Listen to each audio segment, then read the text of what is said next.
ಏನ್ ತಿನ್ನಕತ್ತೀರಿ? ಬಾದಾಮ್ ಬಾದಾಮ್.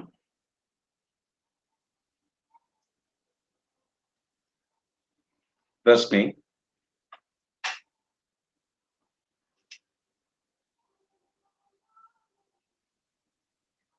ರಾಜ್ಯನೀತಿ ನಿರ್ದೇಶಕ ತತ್ವಗಳನ್ನು ಯಾವ ಮೂಲದಿಂದ ಎರವಲು ಪಡೆದುಕೊಂಡಿದ್ದೇವೆ?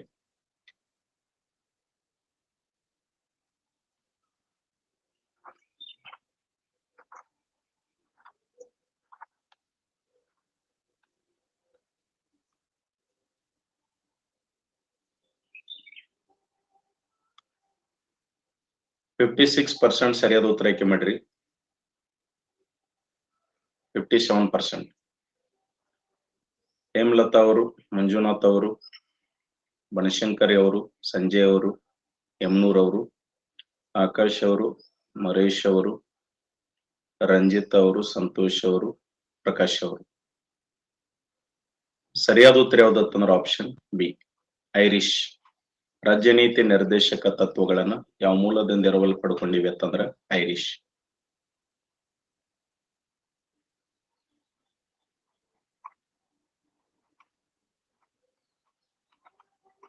ಜರ್ಮನಿ, ಫ್ರಾನ್ಸ್, USA, ದಕ್ಷಿಣ ಆಫ್ರಿಕಾ.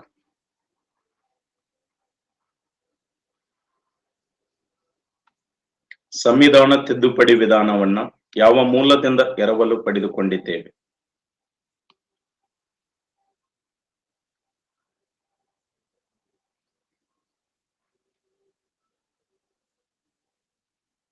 ಸಂವಿಧಾನ ತಿದ್ದುಪಡಿ ವಿಧಾನವನ್ನ ಯಾವ ಮೂಲದಿಂದ ಎರವಲು ಪಡೆದುಕೊಂಡಿದ್ದೇವೆ? 54% ಸರಿಯಾದ ಉತ್ತರ ಆಯ್ಕೆ ಮಾಡಿದ್ರಿ. ಹೇಮಲತಾ ಅವರು, ಸಂಜಯ್ ಅವರು, ಮಂಜುನಾಥ್ ಅವರು, ಆಕಾಶ್ ಅವರು, ಬನಶಂಕರ್ ಅವರು, ಪವಿತ್ರ ಅವರು, ಪ್ರಕಾಶ್ ಅವರು, ಸುನೀಲ್ ಅವರು, ಅರುಣ್ ಗೌಡ ಅವರು, ನಿಖಿತಾ ಅವರು. ಸರಿಯಾದ ಉತ್ತರ ಯಾವ್ದಂದ್ರೆ ಆಪ್ಷನ್ ಡಿ. ಸಂವಿಧಾನ ತಿದ್ದುಪಡಿ ವಿಧಾನವನ್ನ ಯಾವ ಮೂಲದಿಂದ ಎರವಲು ಪಡೆದುಕೊಂಡಿದ್ದೇವೆ ಅಂತಂದ್ರ ದಕ್ಷಿಣ ಆಫ್ರಿಕಾ ಸಂವಿಧಾನದಿಂದ ಎರವಲು ಪಡೆದುಕೊಂಡಿದ್ದೇವೆ. Next,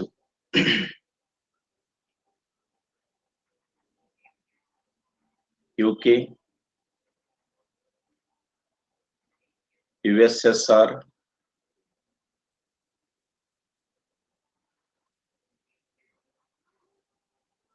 Germany, Canada. ತುರ್ತು ಪರಿಸ್ಥಿತಿ ಉಪಬಂಧಗಳನ್ನು ಯಾವ ಮೂಲದಿಂದ ಎರವಲು ಪಡೆದುಕೊಂಡಿದ್ದೇವೆ?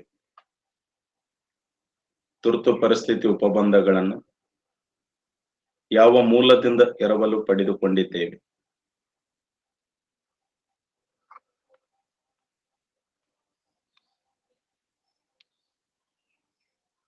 66% ಸರಿಯಾದ ಉತ್ತರ ಆಯ್ಕೆ ಮಾಡಿದ್ರಿ. ಹೇಮಲತಾ ಅವರು, ಸಂಜಯ್ ಅವರು, ಆಕಾಶ್ ಅವರು, ಬನಶಂಕರಿ ಅವರು, ಸುನಿಲ್ ಅವರು, ಪವಿತ್ರ ಅವರು, ನಂದನಾಯಕ್ ಅವರು, ಪ್ರಕಾಶ್ ಅವರು, ಅರುಣ್ ಗೌಡ ಅವರು, ಮರೇಶ್ ಅವರು. ಸರಿಯಾದ ಉತ್ತರ ಆಪ್ಷನ್ ಸಿ, ಜರ್ಮನಿ ಸಂವಿಧಾನದಿಂದ ಎರವಲು ಪಡೆದುಕೊಂಡಿದ್ದೇವೆ. ಎಲ್ಲಿಂದ? ಜರ್ಮನಿ ಸಂವಿಧಾನದಿಂದ.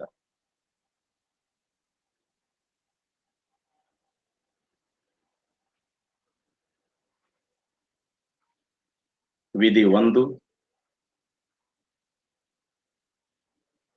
ವಿಧಿ 2, ವಿಧಿ 3, ವಿಧಿ 4.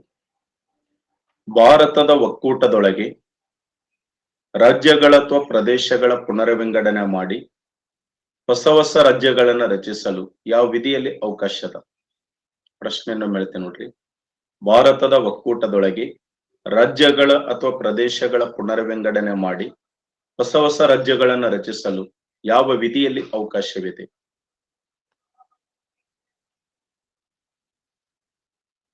ಭಾರತದ ಒಕ್ಕೂಟದೊಳಗೆ ರಾಜ್ಯಗಳ ಅಥವಾ ಪ್ರದೇಶಗಳ ಪುನರ್ವಿಂಗಡಣೆ ಮಾಡಿ ಹೊಸ ರಾಜ್ಯಗಳನ್ನು ರಚಿಸಲು ಯಾವ ವಿಧಿಯಲ್ಲಿ ಅವಕಾಶವಿದೆ?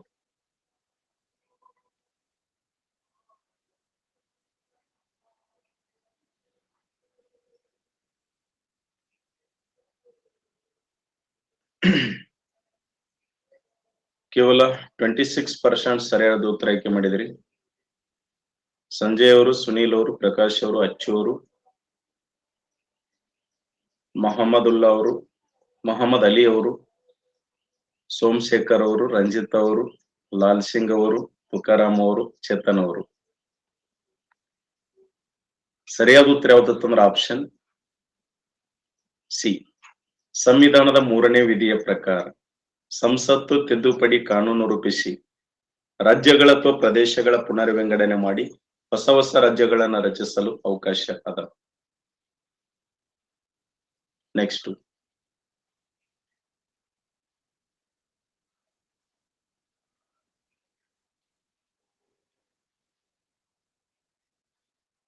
ಸಾವಿರದ 1971, 1972, 1987, 1993. ಹಿಮಾಚಲ ಪ್ರದೇಶ್ ಯಾವ ವರ್ಷ ರಾಜ್ಯವಾಗಿ ಅಸ್ತಿತ್ವಕ್ಕೆ ಬಂದಿತ್ತು? ಹಿಮಾಚಲ ಪ್ರದೇಶ್ ರಾಜ್ಯವಾಗಿ ಅಸ್ತಿತ್ವಕ್ಕೆ ಬಂದದ್ದು ಯಾವ ವರ್ಷ? ಇದು ಸಿವಿಲ್ PSI ಎಕ್ಸಾಮ್ ಅಲ್ಲಿ ಕೇರತಕ್ಕಂತ ಪ್ರಶ್ನೆ. ಹಿಮಾಚಲ ಪ್ರದೇಶ್ ರಾಜ್ಯವಾಗಿ ಅಸ್ತಿತ್ವಕ್ಕೆ ಬಂದ ವರ್ಷ ಯಾವುದು?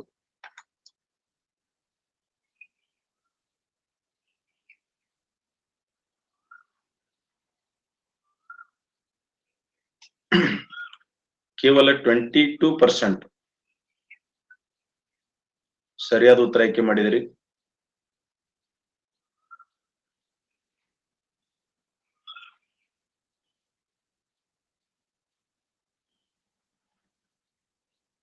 ಪ್ರಕಾಶ್ ಅವರು, ತುಕಾರಾಮ್ ಅವರು, ಚೇತನ್ ಅವರು, ಶಿವಾನಂದ್ ಅವರು, ಜ್ಯೋತಿ ಅವರು, ಮಹಾನಂದ ಅವರು, ಸತೀಶ್ ಅವರು, ಅಯ್ಯಾಳಪ್ಪ ಅವರು, ವಿಕಾಸ್ ಅವರು, ಲಕ್ಷ್ಮಿ ಅವರು. ಯಾರವ್ರು ನನ್ನ ಹೆಸರು ಇಟ್ಕೊಂಡವರು ಸತೀಶ್ ಅಂತ ಹೇಳಿ? ಸರಿಯಾದ ಉತ್ತರ ಯಾವ್ದಂದ್ರೆ ಆಪ್ಷನ್ ಎ.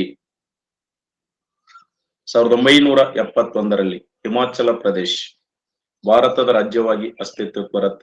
ಇದು 2015 ಸಿವಿಲ್ PSI ಎಕ್ಸಾಮ್ ಅಲ್ಲಿ ಕೇರತಕ್ಕಂತ ಪ್ರಶ್ನೆ. ಅರ್ಥ ಆಯ್ತು?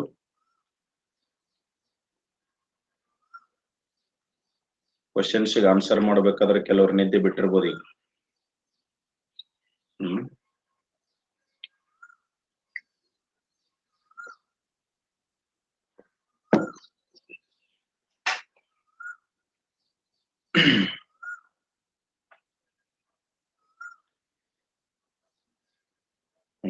1972, 1972 ಅಲ್ಲ, 1971. 1971 ಹಿಮಾಚಲ ಪ್ರದೇಶ್, 1972 ಮಣಿಪುರ್, ತ್ರಿಪುರಾ, ಮೇಘಾಲಯ. ಮುಂದ್ ಬರ್ತಾವೆಲ್ಲ ಗೊತ್ತಾಗತ್ತೆ, ಕನ್ಫ್ಯೂಸ್ ಮಾಡ್ಕೊಳಕ್ ಹೋಗ್ಬೇಡ. ಈ ಫಸ್ಟ್ ಭಾರತ ಸಂವಿಧಾನದ ವಿವಿಧ ಮೂಲಗಳು ಬರೀ title. Different sources of the Indian constitution. Bharat ಸಂವಿಧಾನದ ವಿವಿಧ ಮೂಲಗಳು ಬರೀ ಫಸ್ಟ್. Third one Germany. ಏನ್ ರಿಪೀಟ್ ಮಾಡುವಂತದ್ದು ಏನೂ ಇಲ್ಲ. ತುರ್ತು ಪರಿಸ್ಥಿತಿ ಉಪಬಂಧಗಳು ನೀ 1935 ಆಕ್ಟ್ ಅಲ್ಲಿ ಅದ್ರ ಕಾನ್ಸೆಪ್ಟ್ ಬಗ್ಗೆ ಅಧ್ಯಯನ ಮಾಡಿರುತ್ತೆ ಅಷ್ಟೇ. ಬಟ್ ಅದನ್ನ ಯಾವ ಮೂಲದಿಂದ ಎರವಲು ಪಡ್ಕೊಂಡಿವಿ ಅಂದ್ರೆ ಜರ್ಮನಿ. ಒಟ್ಟ ಕನ್ಫ್ಯೂಸ್ ಮಾಡ್ಕೊಳಕ್ ಹೋಗ್ಬೇಡ್ರಿ, ನನಗೆಲ್ಲ ಗೊತ್ತೈತಿ ಒಟ್ಟ. ಐ ಅಂಡರ್ಸ್ಟುಡ್ ಯುವರ್ ಕಷ್ಟ. ಯು ಟಿಮ್ ವರಿ. ಓಕೆ.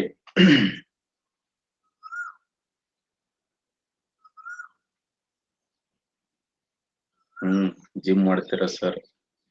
ಜಿಮ್ನ್ಯಾಗ ಕೂತ್ ಪಾಠ ಮಾಡಕ್ತಾನೆ. ಎಲ್ಲಿ ಜಿಮ್ ಮಾಡ್ತೀರಿ? ಅದೇ ಒಂದು ಕ್ಲಾಸ್ ಮಾಡೋದ ವಾಜ್ ಆಗೈತಿ, ಜಿಮ್ ಮಾಡ್ತಾರೆ ಅಂತ ಕೇಳ್ತಾರೆ. ಟೈಟಲ್ ಬರೀ ಭಾರತ ಸಂವಿಧಾನದ ವಿವಿಧ ಮೂಲಗಳು.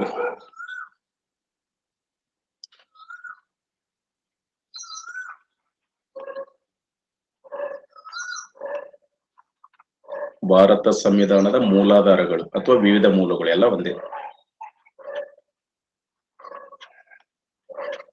ಭಾರತ ಸಂವಿಧಾನದ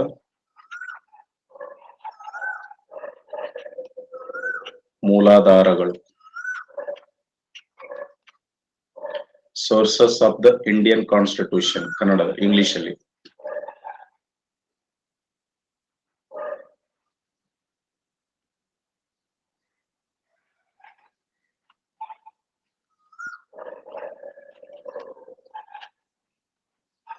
Sources of the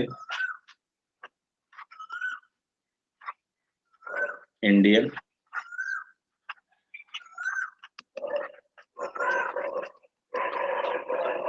Constitution. ಇದು ಮುಗಿದ ನಂತರ ಯೂನಿಯನ್ ಅಂಡ್ ಇಟ್ಸ್ ಟೆರಿಟರೀಸ್ ಬಗ್ಗೆ ಅಧ್ಯಯನ ಮಾಡೋಣ. ಫಸ್ಟ್ ಇದು ಕಂಪ್ಲೀಟ್ ಬರ್ಕೊಂಡ್ಬಿಡು ಅಂದ್ರೆ.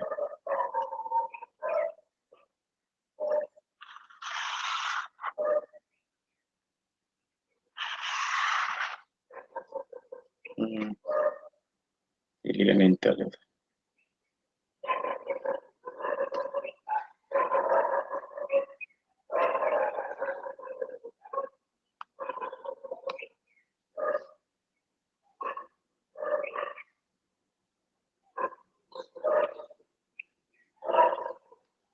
ಟೈಟಲ್ ಬರ್ಕೊಂಡ್ರಿಲ್ಲ?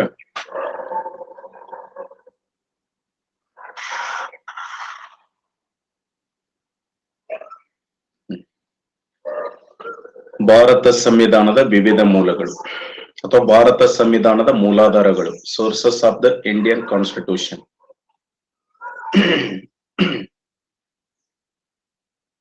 ಅಲ್ಲಿ ಕರೆಕ್ಟ್ ಆಗಿ ಕೇಳಿಸ್ಕೊಡ್ರಿ. ಫಸ್ಟ್ ಇಲ್ಲಿ ಭಾರತ ಸಂವಿಧಾನದ ಮೂಲಾಧಾರಗಳು ಅಥವಾ ಭಾರತ ಸಂವಿಧಾನದ ವಿವಿಧ ಮೂಲಗಳು ಅಥವಾ ಇನ್ನೊಂದು ಅರ್ಥದಲ್ಲಿ ಎರವಲು ಸಂವಿಧಾನ ಅಂತ ಕರಿತೀವಿ. ಎಲ್ಲ ಒಂದೇ. ಎರವಲು ಸಂವಿಧಾನ. ಎರವಲು ಅಂದ್ರ ಅಳವಡಿಸಿಕೊಳ್ಳುವುದು ಬೇರೆ ಬೇರೆ ಮೂಲಗಳಿಂದ. ಎರವಲು ಸಂವಿಧಾನ ಎಲ್ಲ ಒಂದೇ ಅರ್ಥ ಕಲ್ಪಿಸ್ತವೆ.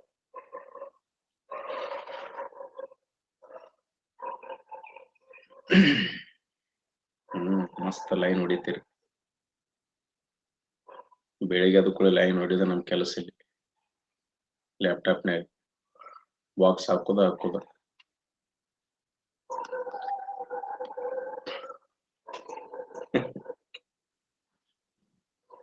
ಇದು ಭಾರತ ಸಂವಿಧಾನದ ಮೂಲಾಧಾರಗಳು ಅಥವಾ ಎರವಲು ಸಂವಿಧಾನ. Sources of the Indian constitution ಅಂದ್ರೆ ಭಾರತದ ಸಂವಿಧಾನ ರಚನಾಕಾರರು ಸುಮಾರು 60 ರಾಷ್ಟ್ರಗಳ ಸಂವಿಧಾನಗಳನ್ನ ಅಧ್ಯಯನ ಮಾಡುತ್ತಾರೆ. ಸುಮ್ ಕೇಳಿಸ್ಬಿಡ್ರಿ, ಕಮೆಂಟ್ ಬಾಕ್ಸ್ ಆಫ್ ಮಾಡ್ತೀನಿ. ನಿಮ್ ಜೊತೆ ಕೂತ್ರೆ ನಾನು ಸಿಲೆಬಸ್ ಮುಂದೆ ಹೋಗುದಿಲ್ಲ, ಬಹಳ ಡೇಂಜರ್ ಅದರಿಂದ. ಭಾರತ ಸಂವಿಧಾನ ರಚನಾಕಾರರು ಸುಮಾರು 60 ರಾಷ್ಟ್ರಗಳ ಸಂವಿಧಾನಗಳನ್ನ ಅಧ್ಯಯನ ಮಾಡುತ್ತಾರೆ. ಸುಮಾರು 60 ರಾಷ್ಟ್ರಗಳ ಸಂವಿಧಾನಗಳನ್ನ ಅಧ್ಯಯನ ಮಾಡಿ ಅವುಗಳಲ್ಲಿರುವ ಕೆಲವೊಂದು ಪ್ರಮುಖವಾದ ಅಂಶಗಳನ್ನ ನಮ್ಮ ದೇಶದ ಸಂವಿಧಾನಕ್ಕೆ ಎರವಲು ಪಡೆದುಕೊಳ್ಳುತ್ತಾರೆ. ಹೌದಾ? ಭಾರತದ ಸಂವಿಧಾನ ರಚನಾಕಾರರು ಸುಮಾರು 60 ರಾಷ್ಟ್ರಗಳ ಸಂವಿಧಾನಗಳನ್ನ ಸ್ಟಡಿ ಮಾಡಿ ಅವುಗಳಲ್ಲಿರ್ತಕ್ಕಂಥ ಕೆಲವೊಂದು ಪ್ರಮುಖವಾದ ಅಂಶಗಳನ್ನ ಭಾರತದ ಸಂವಿಧಾನಕ್ಕೆ ಎರವಲು ಪಡೆದುಕೊಳ್ಳುತ್ತಾರೆ. ಹಾಗಾದ್ರೆ ಎಲ್ಲವನ್ನೂ ಬೇರೆ ಬೇರೆ ರಾಷ್ಟ್ರಗಳಿಂದ ಎರವಲು ಪಡ್ಕೊಂಡಿವ? ನಮ್ದಂತೇಳಿ ಏನೂ ಇಲ್ವಾ? ಎಲ್ಲವನ್ನೂ ಬೇರೆ ಬೇರೆ ಮೂಲಗಳಿಂದ ಎರವಲು ಪಡ್ಕೊಳ್ಳಲ್ಲ ನಾವು. ಎಲ್ಲವನ್ನೂ ಬೇರೆ ಬೇರೆ ರಾಷ್ಟ್ರಗಳಿಂದ ಎರವಲು ಪಡ್ಕೊಳ್ಳಲ್ಲ ನಾವು. ಕೇವಲ 25% ಮಾತ್ರ ಬೇರೆ ಬೇರೆ ರಾಷ್ಟ್ರಗಳಿಂದ ನಾವು ಎರವಲು ಪಡ್ಕೊಳ್ತೀವಿ. ಇನ್ನುಳಿದ 75% ನಮ್ದೇ act, government of India act 1935 1935 Bharat ಸರ್ಕಾರ ಕಾಯ್ದೆಯಿಂದ 75% ಅಂಶಗಳನ್ನ ನಾವು ಅಳವಡಿಸಿಕೊಂಡಿವಿ. ಅರ್ಥ ಆಗ್ತಿದೆನಾ? ಕ್ಲಿಯರ್? ಅಂದ್ರೆ 25% ಮಾತ್ರ ನಾವು ಬೇರೆ ಬೇರೆ ರಾಷ್ಟ್ರಗಳಿಂದ ಎರವಲು ಪಡ್ಕೊಳ್ತೀವಿ. ಬಟ್ 75% ನಮ್ದೇ act, government of India act 1935 1935 Bharat ಸರ್ಕಾರ ಕಾಯ್ದೆಯಿಂದ 75% ಅಂಶಗಳನ್ನ ಅಳವಡಿಸಿಕೊಳ್ತೀವಿ ನಾವು. ಕ್ಲಿಯರ್? ಹಾಗಾದ್ರೆ ಯಾವ ಯಾವ ಮೂಲದಿಂದ ಯಾವ ಯಾವ ಅಂಶಗಳನ್ನ ಅಳವಡಿಸಿಕೊಂಡಿದ್ದೇವೆ ಅನ್ನೋದ್ರ ಮೇಲೆ ಕ್ವಶನ್ಸ್ ಕೇಳ್ತಾರೆ ನೀವು. ಯಾವ ಮೂಲದಿಂದ ಯಾವ ಅಂಶಗಳನ್ನ ಎರವಲು ಪಡ್ಕೊಂಡಿದ್ದೇವೆ ಅನ್ನೋದ್ರ ಮೇಲೆ ಕ್ವಶನ್ಸ್ ಕೇಳ್ತಾರೆ. ಜಸ್ಟ್ ಇಲ್ಲಿ ಏನ್ ಮಾಡ್ಬೇಕು ನೀವು, ಯಾವ ಮೂಲದಿಂದ ಯಾವ ಅಂಶಗಳನ್ನ ಎರವಲ್ ಪಡ್ಕೊಂಡಿವಿ ಅನ್ನೋದ್ರ ಮೇಲೆ ಆನ್ಸರ್ ಮಾಡ್ಕೊಂತ ಹೋಗ್ಬೇಕು. ಇನ್ನ ಕ್ವಶನ್ ಕೇಳ್ತೀನಿ, ನೀವು ಕಮೆಂಟ್ ಬಾಕ್ಸ್ ಅಲ್ಲಿ ಪಟಪಟ ಆನ್ಸರ್ ಮಾಡ್ಕೊಂತ ಹೋಗ್ಬೋದು, ಫುಲ್ ಸ್ಪೀಡ್ ಓಡ್ತಿರ್ಬೇಕು ಹಂಗೆ. ಮೂಲಭೂತ ಹಕ್ಕುಗಳನ್ನ ಯಾವ ಮೂಲದಿಂದ ಎರವಲ್ ಪಡ್ಕೊಂಡಿವಿ? ಮೂಲಭೂತ ಹಕ್ಕುಗಳು. ಓಕೆ. ರಾಜ್ಯ ನೀತಿ ನಿರ್ದೇಶಕ ತತ್ವಗಳನ್ನ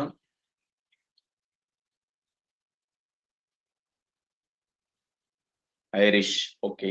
ಮೂಲಭೂತ ಕರ್ತವ್ಯಗಳನ್ನ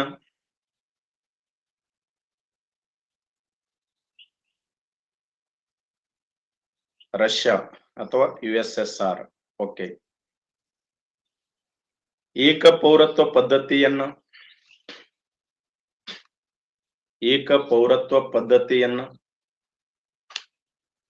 ಬ್ರಿಟನ್ ಆರ್ UK. ಓಕೆ. ಸಂವಿಧಾನ ತಿದ್ದುಪಡಿ ವಿಧಾನವನ್ನ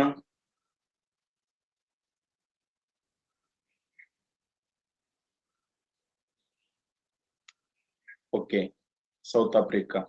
ಸಂವಿಧಾನ ತಿದ್ದುಪಡಿ ವಿಧಾನ ಬಂದು ಸೌತ್ ಆಫ್ರಿಕಾ ಅಥವಾ ದಕ್ಷಿಣ ಆಫ್ರಿಕಾ.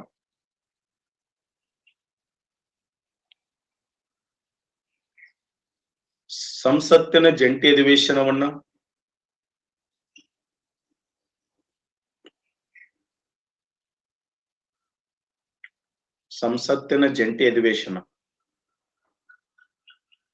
ಆಸ್ಟ್ರೇಲಿಯಾ ಸಂವಿಧಾನ. ಹೌದು, ಆಸ್ಟ್ರೇಲಿಯಾ ಸಂವಿಧಾನ.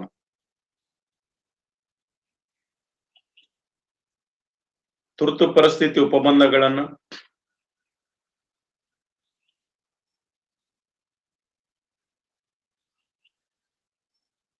ಜರ್ಮನಿ. Very good.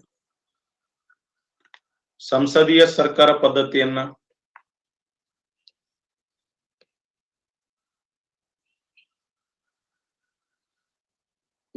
UK ಅಥವಾ ಬ್ರಿಟನ್.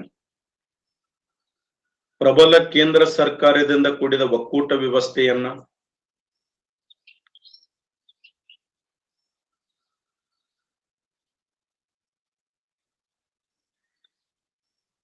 ಕೆನಡಾ. Very good. ಪಂಚವಾರ್ಷಿಕ ಯೋಜನೆಗಳ ಪರಿಕಲ್ಪನೆಯನ್ನ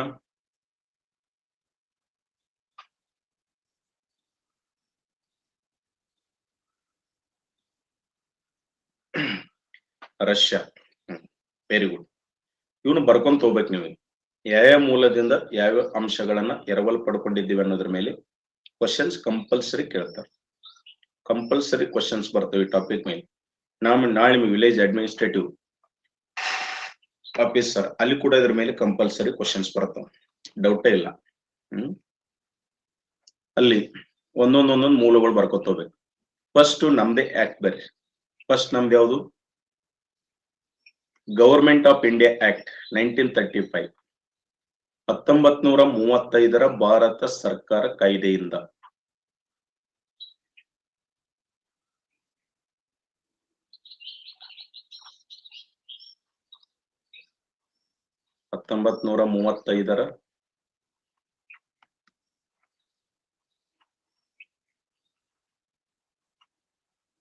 ಭಾರತ ಸರ್ಕಾರ ಕಾಯ್ದೆಯಿಂದ.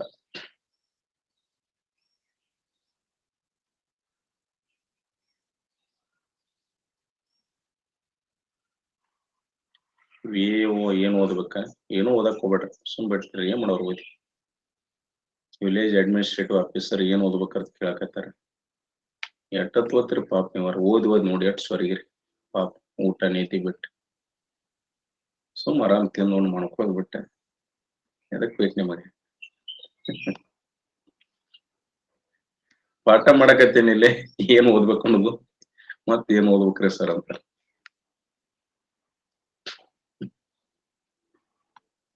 ಬರೀ 1935 ಭಾರತ ಸರ್ಕಾರ ಕಾಯ್ದೆಯಿಂದ. ಅದರಲ್ಲಿ ಸಬ್ ಪಾಯಿಂಟ್ ಬರ್ಕೊಂತ ಹೋಗ್ಬೇಕು, ಯಾವ ಅಂಶಗಳನ್ನು ಅಳವಡಿಸಿಕೊಂಡಿವೆ ಅನ್ನೋದ್ರ ಮೇಲೆ.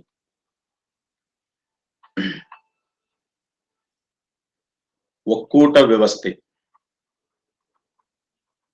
ಒಕ್ಕೂಟ ವ್ಯವಸ್ಥೆ. ನೆಕ್ಸ್ಟ್ ನ್ಯಾಯಾಂಗ ವ್ಯವಸ್ಥೆ. ಬರ್ಕೊಂತ ಹೋಗ್ಬೇಕು. ನ್ಯಾಯಾಂಗ ವ್ಯವಸ್ಥೆ,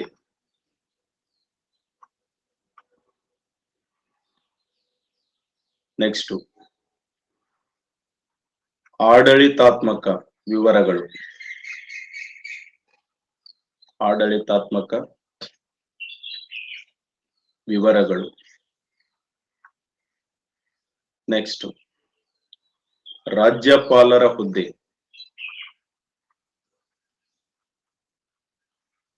ರಾಜ್ಯಪಾಲರ ಹುದ್ದೆ, ಅಲ್ಲಿ ರಾಜ್ಯಪಾಲರ ಹುದ್ದೆ ಬರೆದಿರಲ್ಲ, ಬ್ರಾಕೆಟ್ ಅಲ್ಲಿ ವಿಧಿ 153 ಬರ್ರಿ. ವಿಧಿ 153 ಅಂದ್ರೆ ಯಾವ ವಿಧಿಯಲ್ಲಿ ರಾಜ್ಯಪಾಲರ ಹುದ್ದೆಗೆ ಅವಕಾಶ ಐತೆ ಅಂದ್ರ 153. ಕೆಲವೊಂದು ಇಂಪಾರ್ಟೆಂಟ್ ಬರ್ಸ್ಕೊಂತ ಹೋಗ್ತಿರ್ತೇನೆ, ನಿಮಗೆ ಹೆಲ್ಪ್ ಆಗ್ಲಿ ಓದಕ್ಕಂತೆ. ನೆಕ್ಸ್ಟ್ ಅಖಿಲ ಭಾರತ ಸೇವೆಗಳು,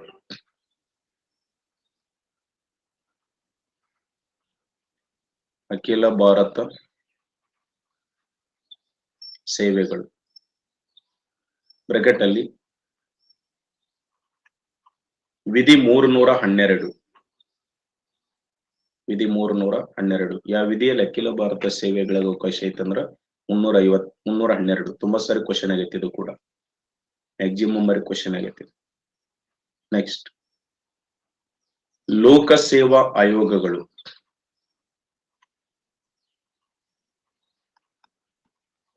ಲೋಕಸೇವಾ ಆಯೋಗಗಳು, ಬ್ರಾಕೆಟ್ ಅಲ್ಲಿ ವಿಧಿ ಬಂದು 315, ಆರ್ಟಿಕಲ್ 315, ವಿಧಿ 315. ಬರ್ಕೊಂಡ್ರೆ ಎಲ್ಲರೂ.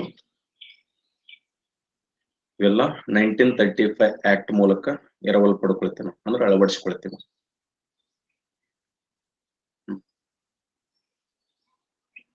Next slide ಹೋಗೋದಾ?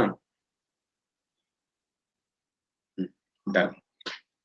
ನೆಕ್ಸ್ಟ್ ಬ್ರಿಟನ್ ಸಂವಿಧಾನದಿಂದ ಬೇರೆ ಸೆಕೆಂಡ್ ಮೂಲ,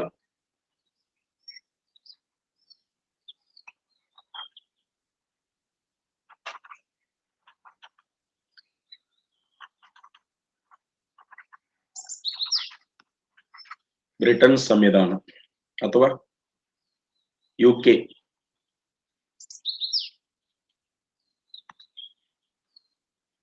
ಆದರೆ ಬ್ರಿಟನ್ ಸಂವಿಧಾನದಿಂದ ಏನೆಲ್ಲವನ್ನ ಎರವಲು ಪಡ್ಕೊಳ್ತೀವಿ ಅಲ್ಲಿ ಕೆಳಗಡೆ ಬರ್ಕೊಂತ ಹೋಗ್ಬೇಕು.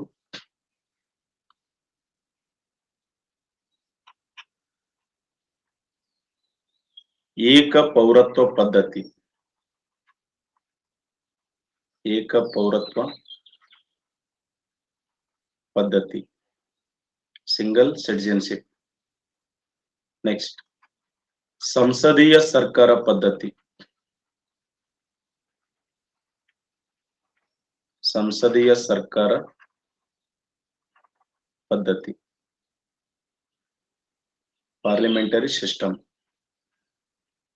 ನೆಕ್ಸ್ಟ್ ದ್ವಿಸದನ ಶಾಸಕಾಂಗ ಪದ್ಧತಿ, ದ್ವಿಸದನ ಶಾಸಕಾಂಗ ಪದ್ಧತಿ. ನೆಕ್ಸ್ಟ್ ಕ್ಯಾಬಿನೆಟ್ ಪದ್ಧತಿ, ಕ್ಯಾಬಿನೆಟ್ ಪದ್ಧತಿ, cabinet system. Next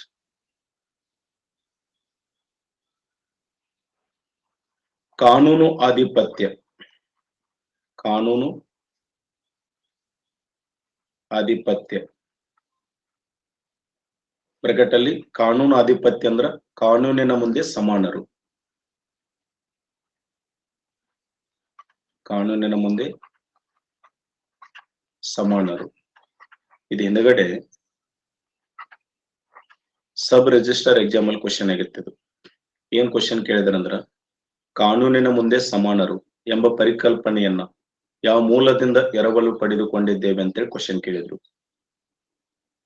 sub register exam ಅಲ್ಲಿ ಇದು ಉಪನೋಂದನಕಾರಿ ಅಂತೇಳಿ ಕರಿತೀವಲ್ಲ, ಆ ಪರೀಕ್ಷೆಯಲ್ಲಿ ಕ್ವಶನ್ ಆಗಿರ್ತಿದ್ರು.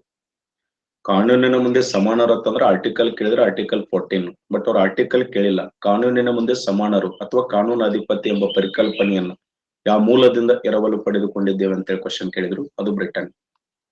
ನೆಕ್ಸ್ಟ್, ಸಂವಿಧಾನಾತ್ಮಕ ಮುಖ್ಯಸ್ಥರು.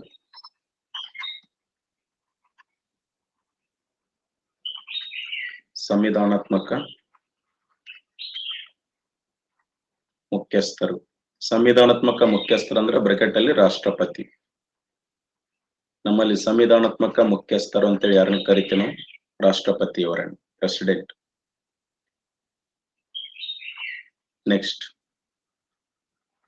ರಿಟ್ ಅಧಿಕಾರ ವ್ಯಾಪ್ತಿ. ರಿಟ್ ಅಧಿಕಾರ ವ್ಯಾಪ್ತಿ. ರಿಟ್ ಅಧಿಕಾರ ವ್ಯಾಪ್ತಿ. ನೆಕ್ಸ್ಟ್, ಸಾಮೂಹಿಕ ಹೊಣೆಗಾರಿಕೆ ತತ್ವ.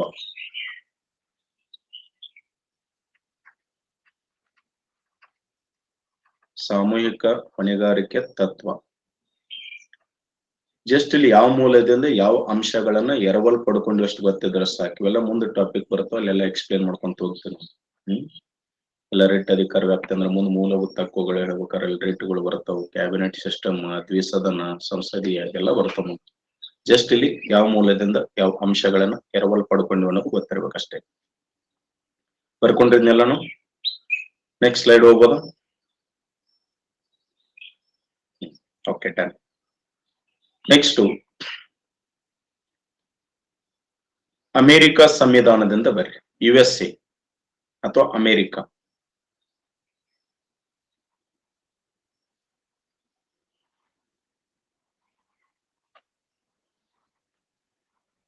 ಅಮೆರಿಕ ಅಥವಾ USA ಸಂವಿಧಾನದಿಂದ. ಅಮೆರಿಕ ಅಥವಾ USA ಸಂವಿಧಾನದಿಂದ. ಅದರಲ್ಲಿ ಸಬ್ ಪಾಯಿಂಟ್ ಬರ್ಕೊಂತವ್ರು. ಸಂವಿಧಾನದ ಪ್ರಸ್ತಾವನೆ.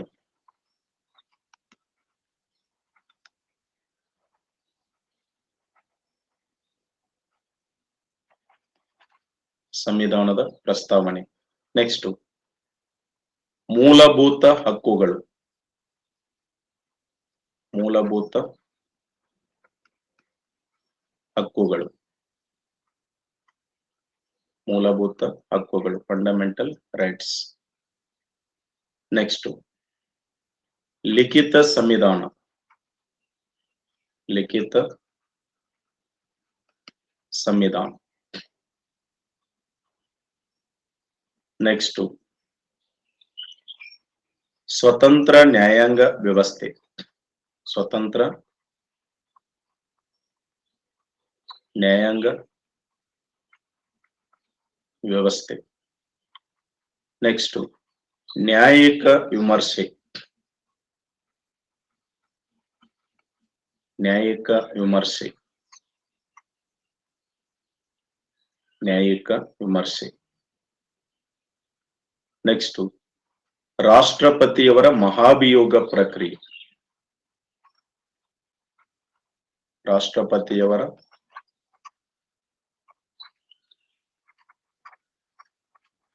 ಮಹಾಭಿಯೋಗ ಪ್ರಕ್ರಿಯೆ. ಬ್ರಾಕೆಟ್ ಅಲ್ಲಿ ವಿಧಿ 61 ಬರೆ. ವಿಧಿ 61. ರಾಷ್ಟ್ರಪತಿಯವರ ಮಹಾಭಿಯೋಗ ಪ್ರಕ್ರಿಯೆ ವಿಧಿ 61. ನೆಕ್ಸ್ಟ್,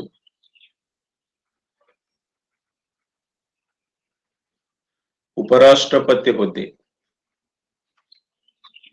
ಉಪರಾಷ್ಟ್ರಪತಿ ಹುದ್ದೆ. ಬ್ರಾಕೆಟ್ ಅಲ್ಲಿ ವಿಧಿ 63 ಬರೆ. ವಿಧಿ 63, ಆರ್ಟಿಕಲ್ 63. ನೆಕ್ಸ್ಟ್, ಸುಪ್ರೀಂ ಕೋರ್ಟ್ ಮತ್ತು ಹೈಕೋರ್ಟ್ ನ್ಯಾಯಾಧೀಶರ ಪದಚ್ಯುತಿ.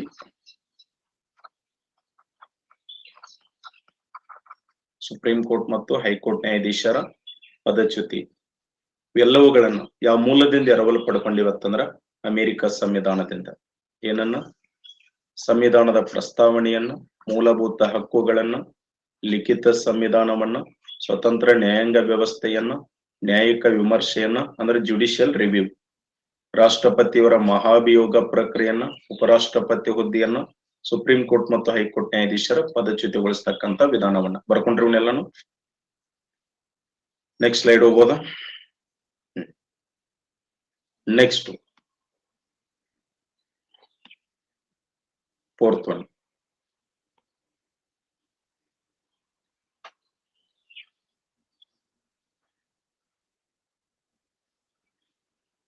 ರಷ್ಯಾ ಸಂವಿಧಾನದಿಂದ ಬರ್ರಿ. USSR,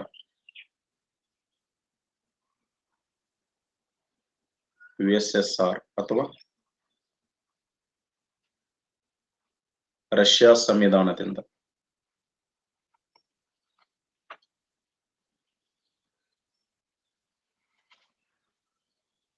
ಹಾಗಿದ್ರಲ್ಲಿ ರಷ್ಯಾ ಅಥವಾ USSR ಸಂವಿಧಾನದಿಂದ ಏನೇನ್ ಎರವಲು ಪಡ್ಕೊಂಡೇನು?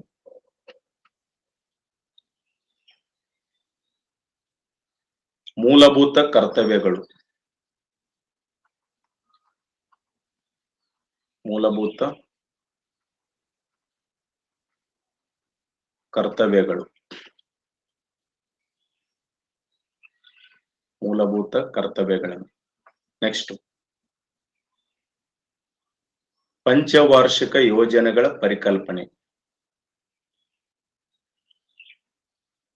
ಪಂಚವಾರ್ಷಿಕ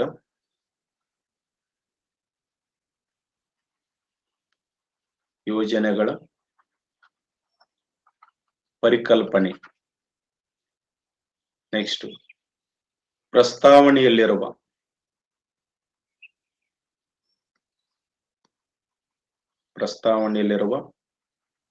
ಸಾಮಾಜಿಕ, ಆರ್ಥಿಕ ಮತ್ತು ರಾಜಕೀಯ ನ್ಯಾಯ,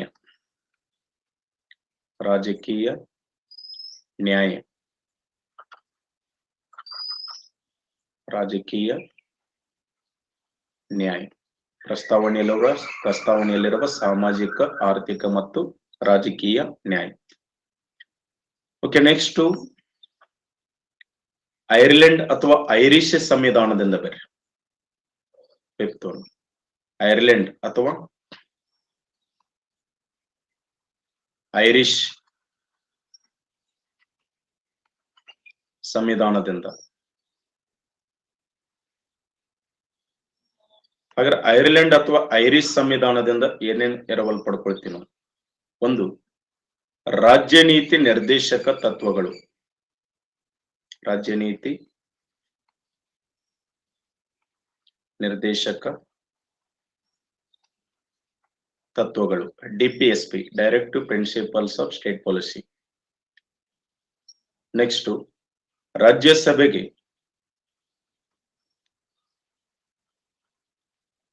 ರಾಜ್ಯಸಭೆಗೆ 12 ಜನ ಸದಸ್ಯರ ನಾಮಕರಣ, 12 ಜನ ಸದಸ್ಯರ ನಾಮಕರಣ. ಯಾರ ನಾಮಕರಣ ಮಾಡ್ತಾರೋ? ರಾಷ್ಟ್ರಪತಿ ನಾಮಕರಣ ಮಾಡ್ತಾರೆ. ಯಾವ ವಿಧಿ ಪ್ರಕಾರ ತಂದ್ರ ವಿಧಿ 80.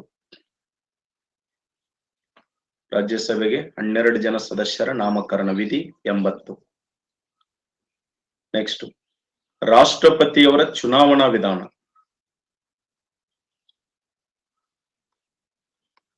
ರಾಷ್ಟ್ರಪತಿಯವರ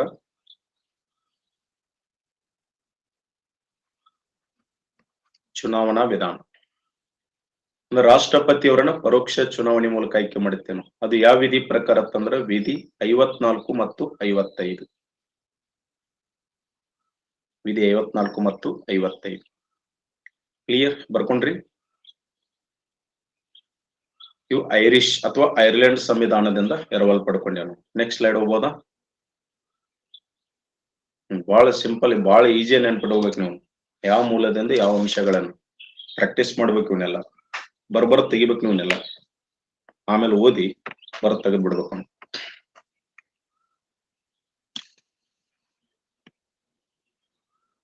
ನೆಕ್ಸ್ಟ್ 6th one,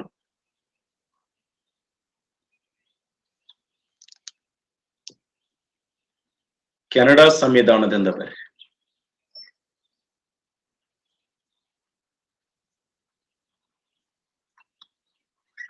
ಕೆನಡಾ ಸಂವಿಧಾನದಿಂದ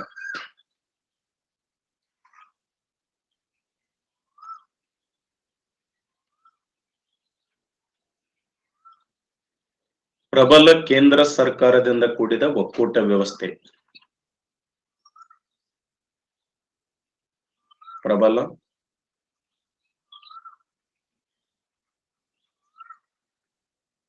ಕೇಂದ್ರ ಸರ್ಕಾರದಿಂದ ಕೂಡಿದ ಒಕ್ಕೂಟ ವ್ಯವಸ್ಥೆ.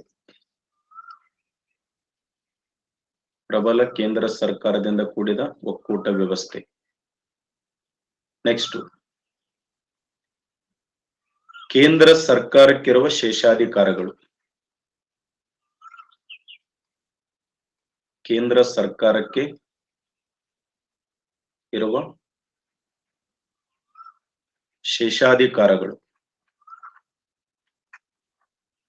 ಅಂದ್ರೆ 3 ಪಟ್ಟಿಗಳು ಬರ್ತವೆ. ಕೇಂದ್ರ ಪಟ್ಟಿ, ರಾಜ್ಯ ಪಟ್ಟಿ, ಸಮವರ್ತಿ ಪಟ್ಟಿ. ಈ 3 ಪಟ್ಟಿಗಳಲ್ಲಿ ಬರದೇ ಇರತಕ್ಕಂತ ಅಧಿಕಾರಗಳನ್ನ ಶೇಷಾಧಿಕಾರಗಳಂತ ಕರೀತಾರೆ. ಈ ಶೇಷಾಧಿಕಾರಗಳನ್ನು ಕುರಿತು ಕಾನೂನು ರೂಪಿಸುವ ಅಧಿಕಾರ ಯಾರಿಗಿರತ್ತ? ಕೇಂದ್ರ ಸರ್ಕಾರಕ್ಕಿರತ್ತ. ಅದನ್ನೇ ನಾವು ಕೇಂದ್ರ ಸರ್ಕಾರಕ್ಕಿರುವ ಶೇಷಾಧಿಕಾರಗಳು ಅಂತ ಕರಿತೀವಿ ಸ್ನೇಹಿತರೆ. ನೆಕ್ಸ್ಟ್, ರಾಜ್ಯಪಾಲರ ನೇಮಕ ವಿಧಾನ. ರಾಜ್ಯಪಾಲರ ನೇಮಕ ವಿಧಾನ. ಯಾವ ವಿಧಿಯ ಪ್ರಕಾರ ರಾಜ್ಯಪಾಲರನ್ನ ನೇಮಕ ಮಾಡ್ಲಾಗತ್ತಂದ್ರ ವಿಧಿ 155. 155 ನೇಮಕ ಮಾಡ್ತಕ್ಕಂತ ವಿಧಾನ 155. ಬಟ್ ರಾಜ್ಯಪಾಲರ ಹುದ್ದೆಗೆ ಅವಕಾಶ ಮಾಡಿಕೊಟ್ಟಂತ ವಿಧಿ ಯಾವ್ದತ್ತಂದ್ರ 153.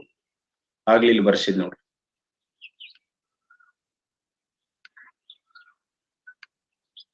ಇದು ರಾಜ್ಯಪಾಲರ ಹುದ್ದೆಗೆ ಅವಕಾಶ ಮಾಡಿಕೊಟ್ಟಂತ ವಿಧಿ. ಇದು 153. ಅದ್ರ ಅರ್ಥ ಆಯ್ತು. ಇಲ್ಲಿ ನಾ ಹೇಳಿದ್ದು ರಾಜ್ಯಪಾಲರ ನೇಮಕ ವಿಧಾನ. ನೇಮಕ ಮಾಡ್ತಕ್ಕಂಥ ವಿಧಿ ಯಾವ್ದಂದ್ರೆ 155. ಕನ್ಫ್ಯೂಷನ್ ಮಾಡ್ಕೊಳಕ್ ಹೋಗ್ಬೇಡಿ. ನೆಕ್ಸ್ಟ್, ಸುಪ್ರೀಂ ಕೋರ್ಟ್ ಸಲಹಾ ಅಧಿಕಾರ ವ್ಯಾಪ್ತಿ. ಸುಪ್ರೀಂ ಕೋರ್ಟ್ ಸಲಹಾ ಅಧಿಕಾರ ವ್ಯಾಪ್ತಿ. ಸುಪ್ರೀಂ ಕೋರ್ಟ್ ಸಲಹಾ ಅಧಿಕಾರ ವ್ಯಾಪ್ತಿ. ವಿಧಿ ನಿಮ್ favourite article 143. Article 143 supreme court ಸಲಹಾ ಅಧಿಕಾರ ವ್ಯಾಪ್ತಿ. ವಿಧಿ ಯಾವ್ದತ್ತಂದ್ರ 143. ಯಾವ ಮೂಲದಿಂದ ಇವೆಲ್ಲ? ಕೆನಡಾ ಸಂವಿಧಾನದಿಂದ. ಬರ್ಕೊಂಡ್ರೆ ಎಲ್ಲಾನು. ನೆಕ್ಸ್ಟ್, 7ನೇದ್ದು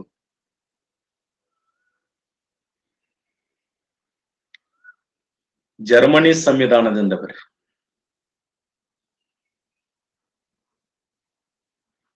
ಜರ್ಮನಿ ಅಥವಾ ವೇಮರ್ ಸಂವಿಧಾನದಿಂದ. ವೇಮರ್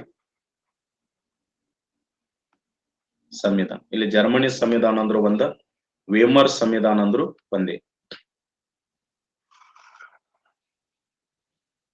ಹಾಗಾದ್ರೆ ಜರ್ಮನ್ ಸಂವಿಧಾನದಿಂದ ಏನೇನ್ ಎರವಲ್ ಪಡ್ಕೊಂಡಿವ್ ನಾವು?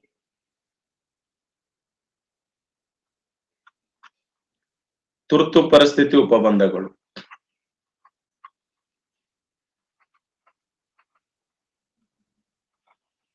ತುರ್ತು ಪರಿಸ್ಥಿತಿ ಉಪಬಂಧಗಳು. ನೆಕ್ಸ್ಟ್, ತುರ್ತು ಪರಿಸ್ಥಿತಿ ಜಾರಿಯಲ್ಲಿರುವಾಗ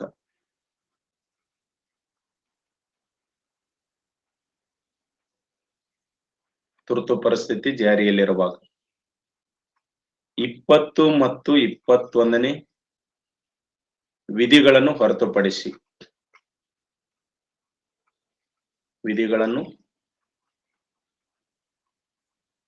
ಹೊರತುಪಡಿಸಿ ಮೂಲಭೂತ ಹಕ್ಕುಗಳನ್ನು ಅಮಾನತಿನಲ್ಲಿಡುವ ವಿಧಾನ. Fundamental rights. ಮೂಲಭೂತ ಹಕ್ಕುಗಳನ್ನು ಅಮಾನತಿನಲ್ಲಿಡುವ ವಿಧಾನ. ಮೂಲಭೂತ ಹಕ್ಕುಗಳನ್ನು ಅಮಾನತಿನಲ್ಲಿಡುವ ವಿಧಾನ. ಯಾವ 2 ವಿಧಿಗಳನ್ನು ಹೊರತುಪಡಿಸಿ ಅಂದ್ರ 20, 21ನೇ ವಿಧಿಗಳಲ್ಲಿರುವ ಹಕ್ಕುಗಳನ್ನು ಹೊರತುಪಡಿಸಿ ಎಲ್ಲ ಮೂಲಭೂತ ಹಕ್ಕುಗಳನ್ನ ಅಮಾನತಿನಲ್ಲಿಡಲಾಗತ್ತಲ್ಲ. ಈ ವಿಧಾನ ಕೂಡ ಯಾವ ಮೂಲದಿಂದ ಎರವಲ್ ಪಡ್ಕೊಂಡೇನು? ಜರ್ಮನ್. ನೆಕ್ಸ್ಟ್, ಇದು ಮುಗೀತು. ಇದು ಬರ್ಕೊಂಡ್ರಲ್ಲ.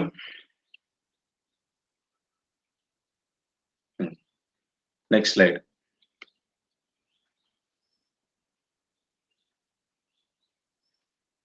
ದಕ್ಷಿಣ ಆಫ್ರಿಕಾ ಸಂವಿಧಾನದಿಂದ ಬೇರೆ.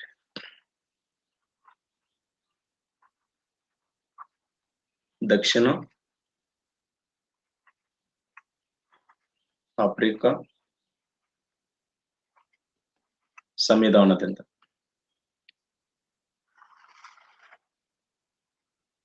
ಹಾಗಾದ್ರೆ ದಕ್ಷಿಣ ಆಫ್ರಿಕಾ ಸಂವಿಧಾನದಿಂದ ಏನೇನು ಎರವಲು ಪಡ್ಕೊಳ್ತೀವಿ ನಾವು ಇಲ್ಲಿ? ಸಂವಿಧಾನ ತಿದ್ದುಪಡಿ ವಿಧಾನ, ಸಂವಿಧಾನ ತಿದ್ದುಪಡಿ ವಿಧಾನ. ಬ್ರಾಕೆಟ್ ಅಲ್ಲಿ ವಿಧಿ ಎಷ್ಟು ಬರೀಬೇಕು? ಯಾವ ವಿಧಿಯ ಪ್ರಕಾರ ಸಂವಿಧಾನ ತಿದ್ದುಪಡಿ ಮಾಡ್ಲಾಗತ್ತ? ವಿಧಿ 368, ಆರ್ಟಿಕಲ್ 368. ನೆಕ್ಸ್ಟ್ ರಾಜ್ಯಸಭೆಗೆ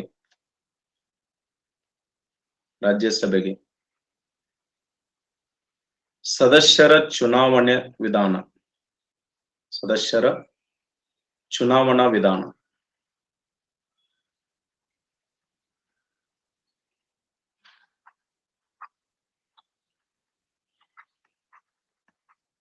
ನಿಮಗೆ ಹಿಂದ್ಗಡೆಯಲ್ಲಿ ಐರಿಷ್ ಸಂವಿಧಾನದಿಂದ ಏನ್ ಹೇಳಿದ್ದೆ ನಾನು?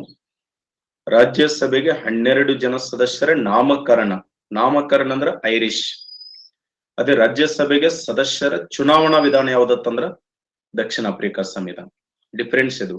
ರಾಜ್ಯಸಭೆಗೆ ಸದಸ್ಯರ ನಾಮಕರಣ ಅಂದ್ರ ಐರಿಷ್, ರಾಜ್ಯಸಭೆಗೆ ಸದಸ್ಯರ ಚುನಾವಣಾ ವಿಧಾನ ಅಂದ್ರ ದಕ್ಷಿಣ ಆಫ್ರಿಕಾ.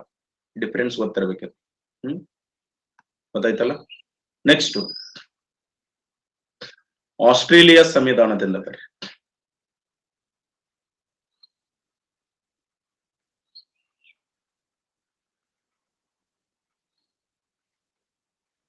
ಆಸ್ಟ್ರೇಲಿಯಾ ಸಂವಿಧಾನದಿಂದ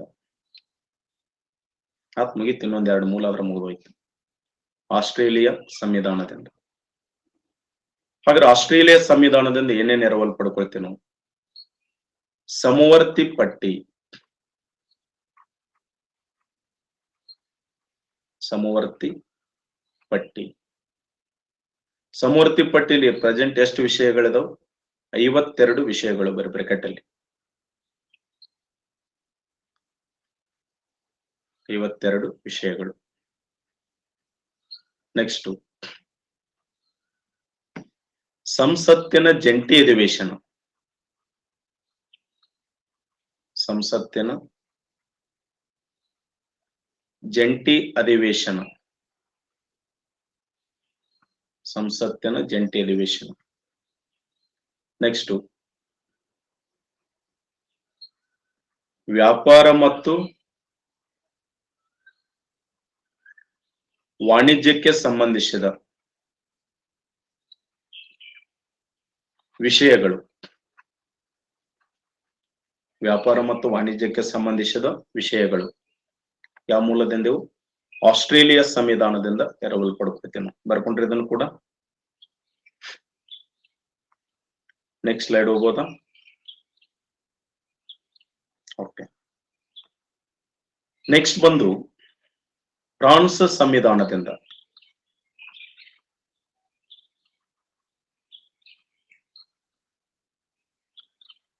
ಫ್ರಾನ್ಸ್ ಸಂವಿಧಾನದಿಂದ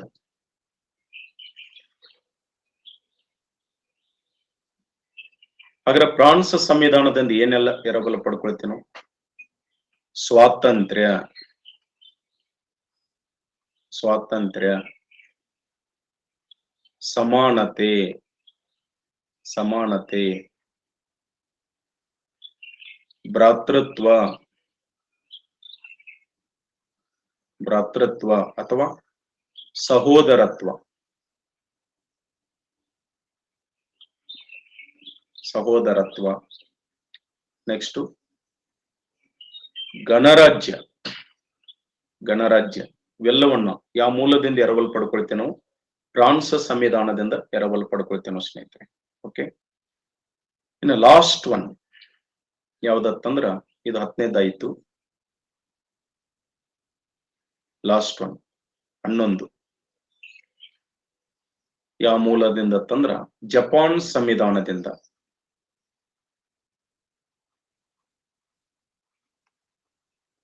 ಜಪಾನ್ ಸಂವಿಧಾನದಿಂದ. ಜಸ್ಟ್ ಸಿಂಗಲ್ ಪಾಯಿಂಟ್ ಎರವಲ್ ಪಡ್ಕೊಳ್ತೀವಿ ನಾವು.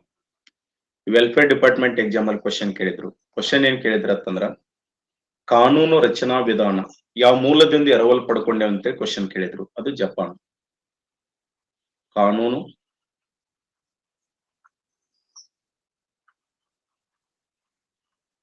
ರಚನಾ ವಿಧಾನ. ಕಾನೂನು ರಚನಾ ವಿಧಾನ ಯಾವ ಮೂಲದಿಂದ ಎರವಲು ಪಡ್ಕೊಂಡಿವತ್ತಂದ್ರ ಜಪಾನ್. ನೀವಿಲ್ಲಿ ಕಾನೂನು ಆಧಿಪತ್ಯ ಅಂತ ಕೇಳಿದ್ರ ಯಾವ ಮೂಲ? ಕಾನೂನು ಆಧಿಪತ್ಯ ಅಂತ ಹೇಳಿ ಕೇಳಿದ್ರ ಬ್ರಿಟನ್ ಸಂವಿಧಾನ. ಕಾನೂನು ಆಧಿಪತ್ಯ ಕೇಳಿದ್ರ. ಕಾನೂನು ರಚನಾ ವಿಧಾನ ಕೇಳಿದ್ರ ಜಪಾನ್ ಸಂವಿಧಾನದಿಂದ. ಡಿಫ್ರೆನ್ಸ್. ಇನ್ನು ರಾಷ್ಟ್ರಪತಿ ಚುನಾವಣಾ ವಿಧಾನ ಕೇಳಿದ್ರ, ಚುನಾವಣಾ ವಿಧಾನ ಕೇಳಿದ್ರ ಐರ್ಲೆಂಡ್ ಅಥವಾ ಐರಿಷ್ ಚುನಾವಣಾ ವಿಧಾನ. ರಾಷ್ಟ್ರಪತಿ ಮಹಾಭಿಯೋಗ ಪ್ರಕ್ರಿಯೆ ಕೇಳಿದ್ರ, ರಾಷ್ಟ್ರಪತಿ ಮಹಾಭಿಯೋಗ ಪ್ರಕ್ರಿಯೆ ಕೇಳಿದ್ರ ಅಮೆರಿಕ ಸಂವಿಧಾನ.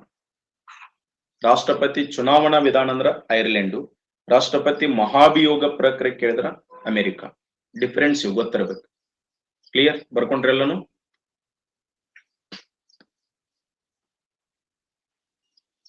ಇವಿಷ್ಟು ಅಂಶಗಳು ಗೊತ್ತಿರ್ಬೇಕು ನೋಡ್ರಿ. ಸ್ಪಷ್ಟವಾಗಿ ಹೇಳಾಕತ್ತೀನಿ. ಇವೆಲ್ಲ ನಿಮಗೆ ಪರ್ಫೆಕ್ಟ್ ಆಗಿ ಗೊತ್ತಿರಲೇಬೇಕು.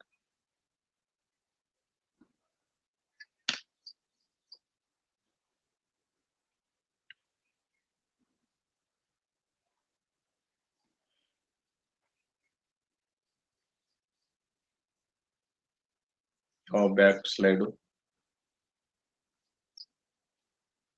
ಇದು ಲಾಸ್ಟ್ ಪೇಜ್.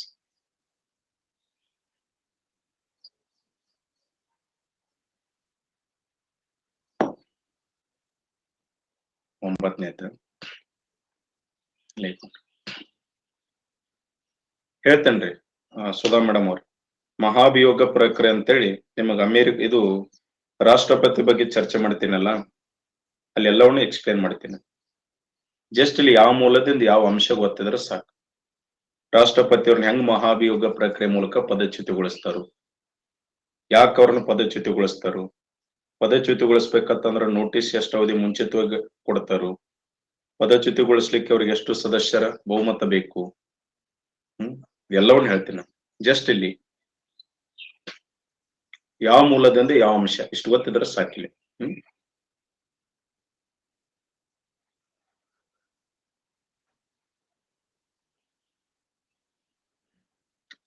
Next topic. ಇಲ್ಲಿ ಏನಿಲ್ರಿ ಎಕ್ಸ್ಪ್ಲೇನ್ ಮಾಡುವಂತ. ನಿಮ್ ಕ್ವಶನ್ ಏನ್ ಕೇಳ್ತಾರ, ಇಲ್ಲಿ ಯಾವ ಮೂಲದಿಂದ ಯಾವ ಅಂಶ ಎರವಲ್ ಪಡ್ಕೊಂಡ್ವಿ ಅಂತ ಕೇಳ್ತಾರ. ಈ ಎಕ್ಸ್ಪ್ಲನೇಷನ್ ಮುಂದೆ ಎಲ್ಲ ಬರ್ತಾವ ಅಂತ ಹೇಳಕತ್ತೀನಲ್ಲ. ನೀವು ಟಾಪಿಕ್ ಮುಂದೆ ಬಂದಾಗ ಎಲ್ಲ ಎಕ್ಸ್ಪ್ಲೇನ್ ಮಾಡ್ತೀನಿ. ಏನು ವರಿ ಮಾಡ್ಕೊಳಕ್ ಹೋಗ್ಬೇಡ್ರಿ. ನಾ ವಿದ್ಯಾರ್ಥಿಗಳಿಗೆ ಯಾವತ್ತೂ ಮೋಸ ಮಾಡಲ್ಲ. ಇದೊಂದು ತಲೆಯಾಗಿ ಇಳ್ಕೊಟ್ರಿ. ನಿಮ್ಮ ನ್ಯಾಯ ದೊರಕಿಸಿಕೊಡೋ ಜವಾಬ್ದಾರಿ ನಂದು.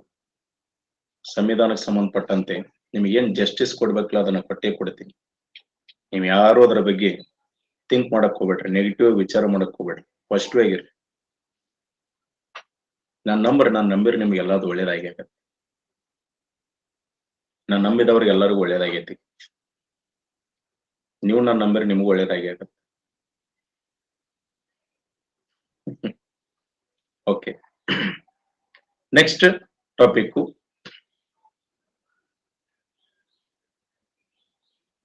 ನೆಕ್ಸ್ಟ್ ಟಾಪಿಕ್ ಬರ್ರಿ. ಏನ್ ಬರಿಬೇಕು? ಒಕ್ಕೂಟ ಮತ್ತು ಅದರ ಭೂ ಪ್ರದೇಶಗಳು. Union and its territories. ತುಂಬಾ ಇಂಪಾರ್ಟೆಂಟ್ ಟಾಪಿಕ್ ಇದು ಕೂಡ. ಬಡ ಬರ್ರಿ. ಮತ್ತೆ ಆನಂತರ ಬಣ್ಣ ಆಡಕ್ ಹೋಗ್ಬೇಕು. ಒಕ್ಕೂಟ ಮತ್ತು ಅದರ ಭೂ ಪ್ರದೇಶಗಳು.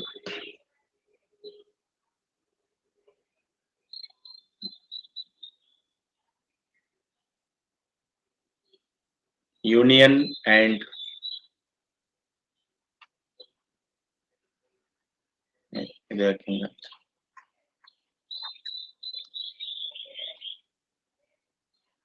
Union and its territories.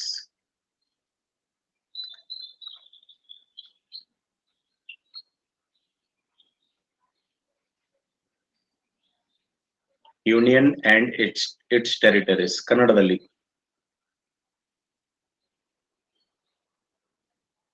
ಒಕ್ಕೂಟ ಮತ್ತು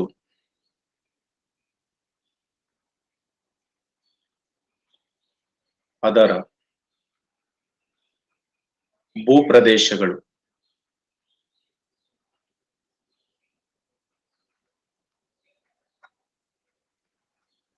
Union and its territories.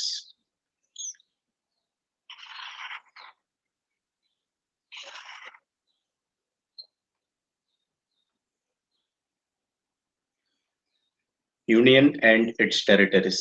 ಕನ್ನಡದಲ್ಲಿ ಒಕ್ಕೂಟ ಮತ್ತು ಅದರ ಭೂಪ್ರದೇಶಗಳು. ತುಂಬಾ ಇಂಪಾರ್ಟೆಂಟ್ ಟಾಪಿಕ್. ಇತ್ತೀಚೆಗೆ ಟಾಪಿಕ್ ಮೇಲೆ ಮ್ಯಾಕ್ಸಿಮಮ್ ಕ್ವಶನ್ಸ್ ಗಳನ್ನು ಕೂಡ ಕೇಳ್ತಾ ಬರ್ತಕ್ಕಂಥದ್ದೇ.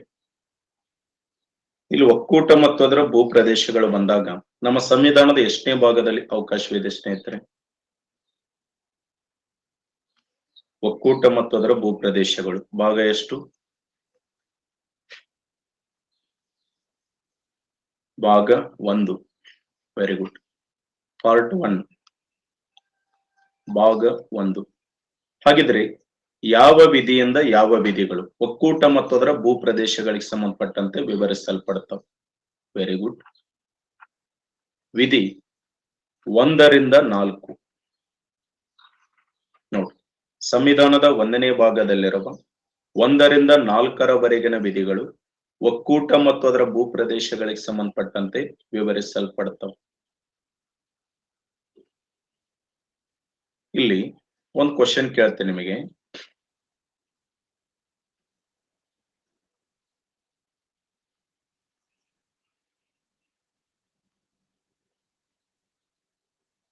ಹೋಲ ಕೊಡ್ತೀನಿ. A, B, C, D. ರಾಜ್ಯಗಳ ಒಕ್ಕೂಟ. ರಾಜ್ಯಗಳ ಒಕ್ಕೂಟ. Option B. ರಾಜ್ಯಗಳ ಮತ್ತು ಕೇಂದ್ರಾಡಳಿತ ಪ್ರದೇಶಗಳ ಒಕ್ಕೂಟ. ಕೇಂದ್ರಾಡಳಿತ ಪ್ರದೇಶಗಳ ಒಕ್ಕೂಟ. Option C. ಸಂಯುಕ್ತ ರಾಜ್ಯಗಳ ಒಕ್ಕೂಟ. ಸಂಯುಕ್ತ ರಾಜ್ಯಗಳ ಒಕ್ಕೂಟ. Option D. ಅರೆ ಸಂಯುಕ್ತ ರಾಜ್ಯಗಳ ಒಕ್ಕೂಟ. ಅರೆ ಸಂಯುಕ್ತ ರಾಜ್ಯಗಳ ಒಕ್ಕೂಟ. ಪ್ರಶ್ನೆ ಏನು? ಭಾರತವು ಎಂತಹ ಒಕ್ಕೂಟವಾಗಿದೆ? ಪ್ರಶ್ನೆ ಇಷ್ಟೇ. ಭಾರತವು ಒಂದು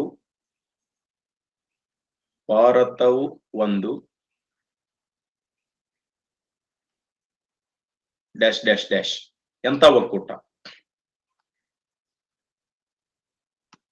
ಭಾರತ ಒಂದು ಡ್ಯಾಶ್ ಡ್ಯಾಶ್ ಡ್ಯಾಶ್ ಅಂದ್ರ ಎಂತಹ ಒಕ್ಕೂಟವಾಗಿದೆ? ಸಾಕಷ್ಟು ಬಾರಿ ಕ್ವಶನ್ ರಿಪೀಟ್ ಆಗಿದೆ.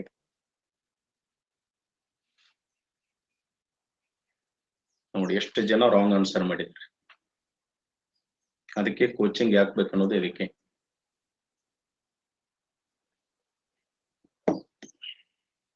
ಕೇವಲ 29% ಸರಿಯಾದ ಉತ್ತರಕ್ಕೆ ಮಾಡಿದ್ರಿ.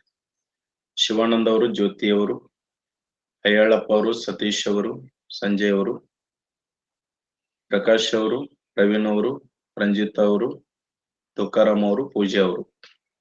ಸರಿಯಾದ ಉತ್ತರ ಯಾವ್ದತ್ತಂದ್ರೆ ಆಪ್ಷನ್ ಎ. ಇಲ್ಲೇ ನೀವು ಎಡಬೋದು. ಇಂಥ ಕ್ವಶನ್ಸ್ ಕೇಳಿದಾಗ ಏನ್ ಮಾಡ್ಬಿಡ್ತೀರಿ? ಪಟ್ನ ಎಡಿ ಬಿದ್ದು ಬಿಡ್ತೀರಿ. ಎಡಿ ಬೀಳೋದಲ್ದೆ ಒಂದು ಅಂಕ ಕೂಡ ಕಳ್ಕೊತೀರಿ. ಅಂಕ ಕಳ್ಕೊಳ್ಳೋದಲ್ದೆ ಉದ್ಯೋಗ ಕಳ್ಕೊತೀರಿ. ಸೊ ಭಾರತ ಎಂತ ಒಕ್ಕೂಟ ಅಂತಂದ್ರ ರಾಜ್ಯಗಳ ಒಕ್ಕೂಟ ಅಂತೇಳಿ ಕರಿತೀನಿ. ನೀವ್ ಹೆಂಗ್ ಗೆಸ್ ಮಾಡ್ರಿ ಗೊತ್ತಾ? ಪ್ರೆಸೆಂಟ್ ಭಾರತದಲ್ಲಿ 28 ರಾಜ್ಯ ಅದಾವ, 8 ಕೇಂದ್ರಾಡಳಿತ ಪ್ರದೇಶ ಅದಾವ. ಎಂತ ಜಿಜಿಬಿ ಕ್ವಶನ್ ಕೇಳ್ಯಾರ ಮಾಸ್ತರ್. ಬಹಳ ಸಿಂಪಲ್. ಇಂಥ ಕ್ವಶನ್ ಕೇಳಿದ್ರೆ ನಾವು ಬಿಡ್ತೀವ? ಪಟಾಕಿ ಹಚ್ಚಿದಂಗ ಹಚ್ಚಿಬಿಡ್ತೀವಿ ಅಲ್ಲಿ ಅಂತಂತಾರ. ಹಾಗಾಗಿ ರಾಜ್ಯಗಳ ಮತ್ತು ಕೇಂದ್ರಾಡಳಿತ ಪ್ರದೇಶಗಳ ಒಕ್ಕೂಟ ಅಂತೇಳಿ ಬಹಳ ಜನ ಆನ್ಸರ್ ಮಾಡಿರಿ. ರಾಂಗ್ ಅದು ನಿಮ್ಗೆ ಗೆಸ್ಸಿಂಗ್. ಸೊ ನಮ್ಮ ಸಂವಿಧಾನದಲ್ಲಿ ಎಲ್ಲಿಯೂ ಕೂಡ ಭಾರತವನ್ನ ರಾಜ್ಯಗಳ ಮತ್ತು ಕೇಂದ್ರಾಡಳಿತ ಪ್ರದೇಶಗಳ ಒಕ್ಕೂಟ ಅಂತೇಳಿ ಮೆನ್ಷನ್ ಮಾಡಿಲ್ಲ.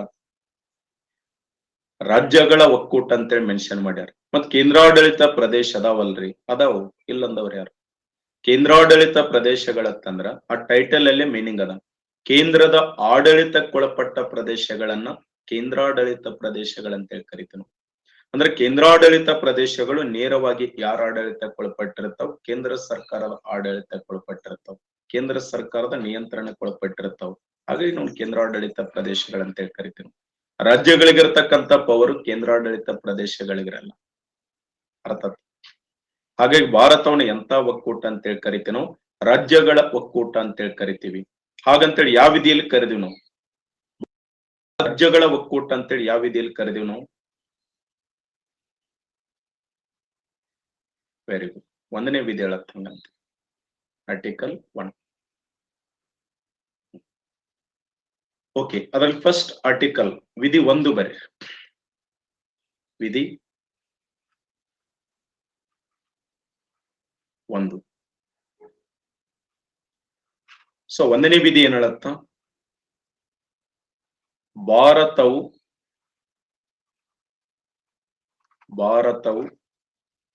ಒಂದು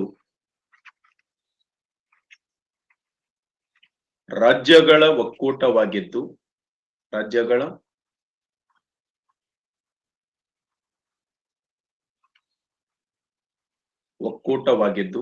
ಭಾರತ ಒಂದು ರಾಜ್ಯಗಳ ಒಕ್ಕೂಟವಾಗಿದ್ದು ಇಂತಹ ಒಕ್ಕೂಟದ ಹೆಸರನ್ನು ಏನಂತೇಳಿ ಕರೆದಿವಿ?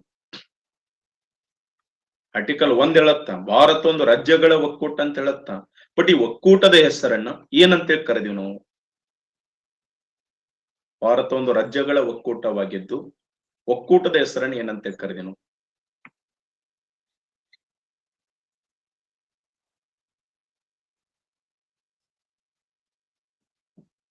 ಕೆಲವರು ಇಂಡಿಯಾ ಅಂತ ಹೇಳ್ತಿದ್ದೀರಿ, ಕೆಲವರು ಭಾರತ್ ಅಂತ ಹೇಳ್ತಾ ಇದ್ರಿ. ಕೆಲವರು ಇಂಡಿಯಾ ಅಂದರೆ ಭಾರತ. ಎಸ್, ಇಂಡಿಯಾ ಅಥವಾ ಭಾರತ ಅಲ್ಲ, ಇಂಡಿಯಾ ದಟ್ ಈಸ್ ಭಾರತ. ಹಾಗಂತೇಳಿ 1ನೇ ವಿಧಿಯಲ್ಲಿ ಮೆನ್ಷನ್ ಮಾಡ್ಯಾರ. India that is Bharat, India ಅಂದರೆ ಭಾರತ. ಅಲ್ಲಿ ಬರ್ರಿ. ಭಾರತ ಒಂದು ರಾಜ್ಯಗಳ ಒಕ್ಕೂಟವಾಗಿದ್ದು ಒಕ್ಕೂಟದ ಹೆಸರನ್ನು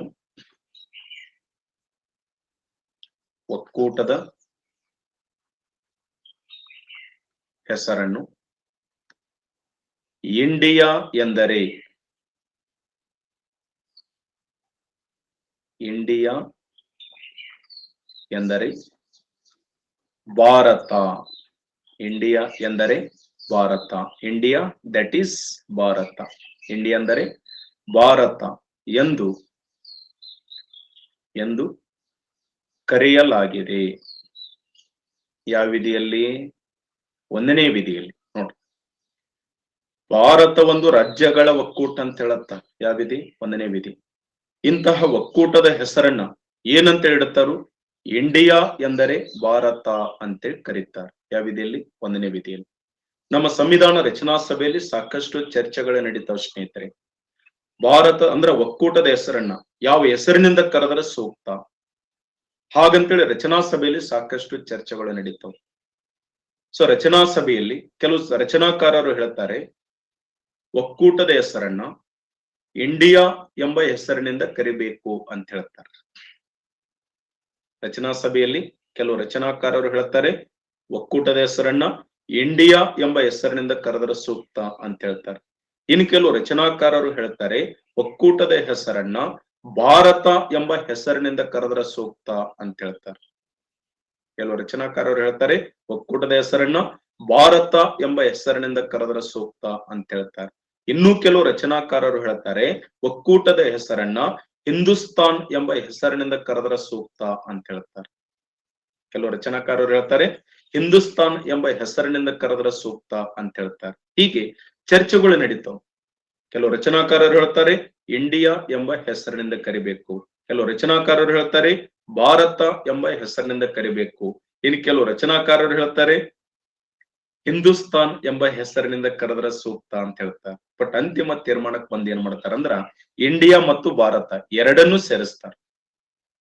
ಇಂಡಿಯಾ ಮತ್ತು ಭಾರತ ಎಂಬ ಎರಡು ಪದಗಳನ್ನು ಸೇರಿಸಿ ಅಲ್ಲಿ ಏನಂತ ಮೆನ್ಷನ್ ಮಾಡ್ತಾರೋ ಇಂಡಿಯಾ ಎಂದರೆ Bharat, India that is Bharat ಅಂತೇಳಿ ಪದವನ್ನ ಅಧಿಕೃತವಾಗಿ ಸೇರಿಸ್ತಾರೆ.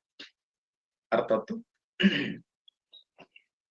ಬಟ್ ಈಗ ಪ್ರೆಸೆಂಟ್ ವಾಸ್ತವ ಏನಪ್ಪಾ ಅಂತಂದ್ರ ಪ್ರೆಸೆಂಟ್ ವಾಸ್ತವ ಕರೆಂಟ್ ಅಫೇರ್ಸ್ ರಿಲೇಟೆಡ್ ಏನ್ ಮಾಡ್ತಾ ಇದಾರೆ ಅಂತಂದ್ರ ಈ ಇಂಡಿಯಾ ಅಂತಕ್ಕಂಥ ಪದವನ್ನ ತೆಗೆದು ಹಾಕ್ಲಿಕ್ಕೆ ಮುಂದಾಗಿದ್ದಾರೆ. ಯಾವ ಪದವನ್ನ? ಇಂಡಿಯಾ ಇದನ್ನೇನ್ ಮಾಡ್ಬೇಕು? ತೆಗಿಬೇಕು. ಇದನ್ನ ತೆಗೆದು ಕೇವಲ ನಮ್ಮ ದೇಶವನ್ನ ಯಾವ ಹೆಸರಿನಿಂದ ಕರೆದ್ರ ಸೂಕ್ತ? ಭಾರತ ಎಂಬ ಹೆಸರಿನಿಂದ ಕರೆದ್ರ ಸೂಕ್ತ ಅಂತೇಳಿ ಇದು ಪ್ರೆಸೆಂಟ್ ಚರ್ಚೆಯಲ್ಲಿ ನಡೆದ. ಇಲ್ಲಿ ಎರಡು ಪದಗಳನ್ನು ಸೇರಿಸಿ ನಾವು ಎಲ್ಲಿ ಒಂದನೇ ವಿಧಿಯಲ್ಲಿ ಆಲ್ರೆಡಿ ಬಟ್ ಇವು ಎರಡರಲ್ಲಿ ಒಂದನ್ನು ಮಾತ್ರ ನಾವು ಇಟ್ಕೊಳ್ಬೇಕು. ನಮ್ಮ ದೇಶವನ್ನ ಇಂಡಿಯಾ ಎಂಬ ಹೆಸರಿನಿಂದ ಕರೆಯುವುದು ಬೇಡ, ಭಾರತ ಎಂಬ ಹೆಸರಿನಿಂದ ಕರೆದ್ರ ಸೂಕ್ತ ಅಂತೇಳಿ ಪ್ರೆಸೆಂಟ್ ಕೇಂದ್ರ ಸರ್ಕಾರ ಮುಂದಾಗ್ಯದ. ಯಾಕಂತಂದ್ರ ಇಂಡಿಯಾ ಇದು ಬ್ರಿಟಿಷರ್ ಕೊಟ್ಟು ಹೋದಂತ ಪದ. ಇದು ಇಂಡಿಯಾ ಅಂತಕ್ಕಂಥ ಪದವನ್ನ, ಇಂಡಿಯಾ ಅಂತಕ್ಕಂಥ ಹೆಸರನ್ನ ಯಾರು ಕೊಟ್ಟು ಹೋದಂತ ವರ್ಡ್ ಇದು? ಬ್ರಿಟಿಷರ್ ಕೊಟ್ಟು ಹೋದಂತ ಒಂದು ಪದ, ಇದು ಒಂದು ಹೆಸರು. ಇದು ಅವಾಗ ನಾವು ಬ್ರಿಟಿಷರ ಆಳ್ವಿಕೆಗೊಳಪಟ್ಟಿದ್ವಲ್ಲ, ಅವಾಗ ನಾವ್ ಇನ್ನೂ ಬ್ರಿಟಿಷರ ಪ್ರಭಾವಕ್ಕೊಳಗಾಗಿದ್ವಲ್ವಾ, ಹಾಗಾಗಿ ಇಂಡಿಯಾ ಅಂತಕ್ಕಂಥ ಹೆಸರನ್ನ ನಾವಲ್ಲಿ ಸೇರಿಸ್ಬೇಕಾಯ್ತು. ಬಟ್ ಭಾರತ ಇದರದೇ ಆದ ಒಂದು ಇತಿಹಾಸ ಅದ. ತಾವೆಲ್ಲ ಇತಿಹಾಸ ಅಧ್ಯಯನ ಮಾಡ್ತೀರಿ ಡಿಗ್ರಿ ಓದ್ಬೇಕಾದ್ರ. ಭಾರತ ಎಂಬ ಹೆಸರು ಹೆಂಗ್ ಉಗಮ ಆಯ್ತು ಅದರದೇ ಆದ ಒಂದು ಇತಿಹಾಸವನ್ನ ನೀವು ಅಧ್ಯಯನ ಮಾಡ್ತೀರಿ.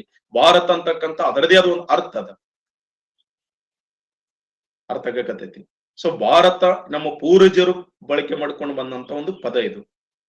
ಸೊ ಭರತ ಖಂಡ ಅಂತೇಳಿ ಕರಿತಿದ್ವಿ ನಾವು. ಆ ಭರತ ಖಂಡ, ಭರತ ವರ್ಷ, ಭಾರತ ಅಂತೇಳಿ ಹೆಂಗ್ ಉಗಮ ಆಯ್ತು ಅನ್ನೋದ್ರ ಬಗ್ಗೆ ತಾವು ಇತಿಹಾಸ ಅಧ್ಯಯನ ಮಾಡ್ಬೇಕಾದ್ರೂ ಕೂಡ ಅದ್ರ ಬಗ್ಗೆ ತಿಳ್ಕೊಂಡಿರ್ತೀರಿ.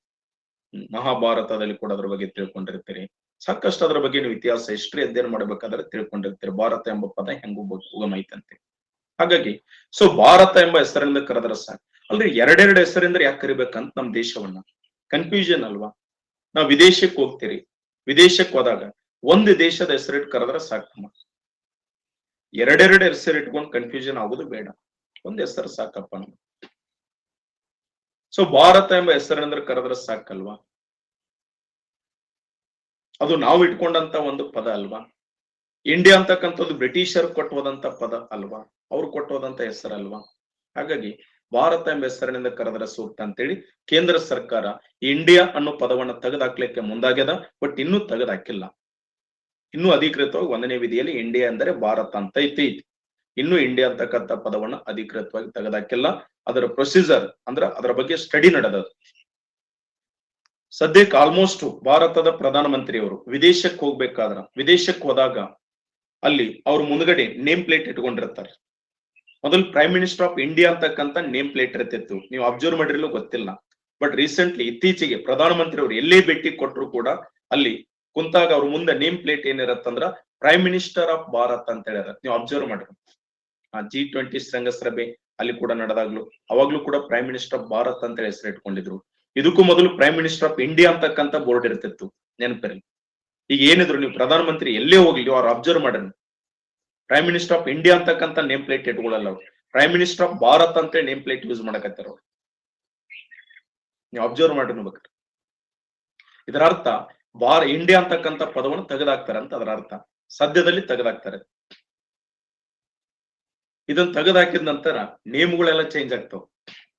ಹೆಂಗ್ ನೇಮ್ಗಳು ಚೇಂಜ್ ಆಗ್ತಾವ? ಈ ಪ್ರೆಸೆಂಟ್ IPL ಜನಪ್ರಿಯ ಒಂದು ಕ್ರೀಡೆ. IPL ಇದ್ದಿದ್ದು ಏನಾಗತ್ತ? ಈಗ ಇಂಡಿಯನ್ ಪ್ರೀಮಿಯರ್ ಲೀಗ್ ಅಂತ ಕರಿತೀವಿ ನಾವು. ಇಂಡಿಯಾ ಅಂತಕ್ಕಂಥ ಪದವನ್ನು ತೆಗೆದಾಕಿದ ನಂತರ IPL ಏನಾಗತ್ತ? BPL ಆಗತ್ತ. IPL ಹೋಗಿ ಏನಾಗತ್ತ? BPL ಆಗತ್ತ. ಹೌದಿಲ್ಲ? IAS, ನೀವು IAS ಪಾಸ್ ಮಾಡ್ತಿರಲ್ಲ, IAS ಅಧಿಕಾರಿಯನ್ನು ಏನಂತ ಕರಿತಾನೋ BAS ಅಧಿಕಾರಿ ಅಂತ ಹೇಳಿ ಕರೀತಾರೆ. IAS ಹೋಗಿ BAS ಆಗ್ತಾರೆ. IPS BPS, IRS BRS, IFS BFS ಎಲ್ಲ ನೇಮ್ ಚೇಂಜ್ ಆಗ್ತಾವ. ಎಲ್ಲ ನೇಮ್ ಚೇಂಜ್. RBI ಇದ್ದಿದ್ದೇನಾಗತ್ತ? RBB ಆಗತ್ತ.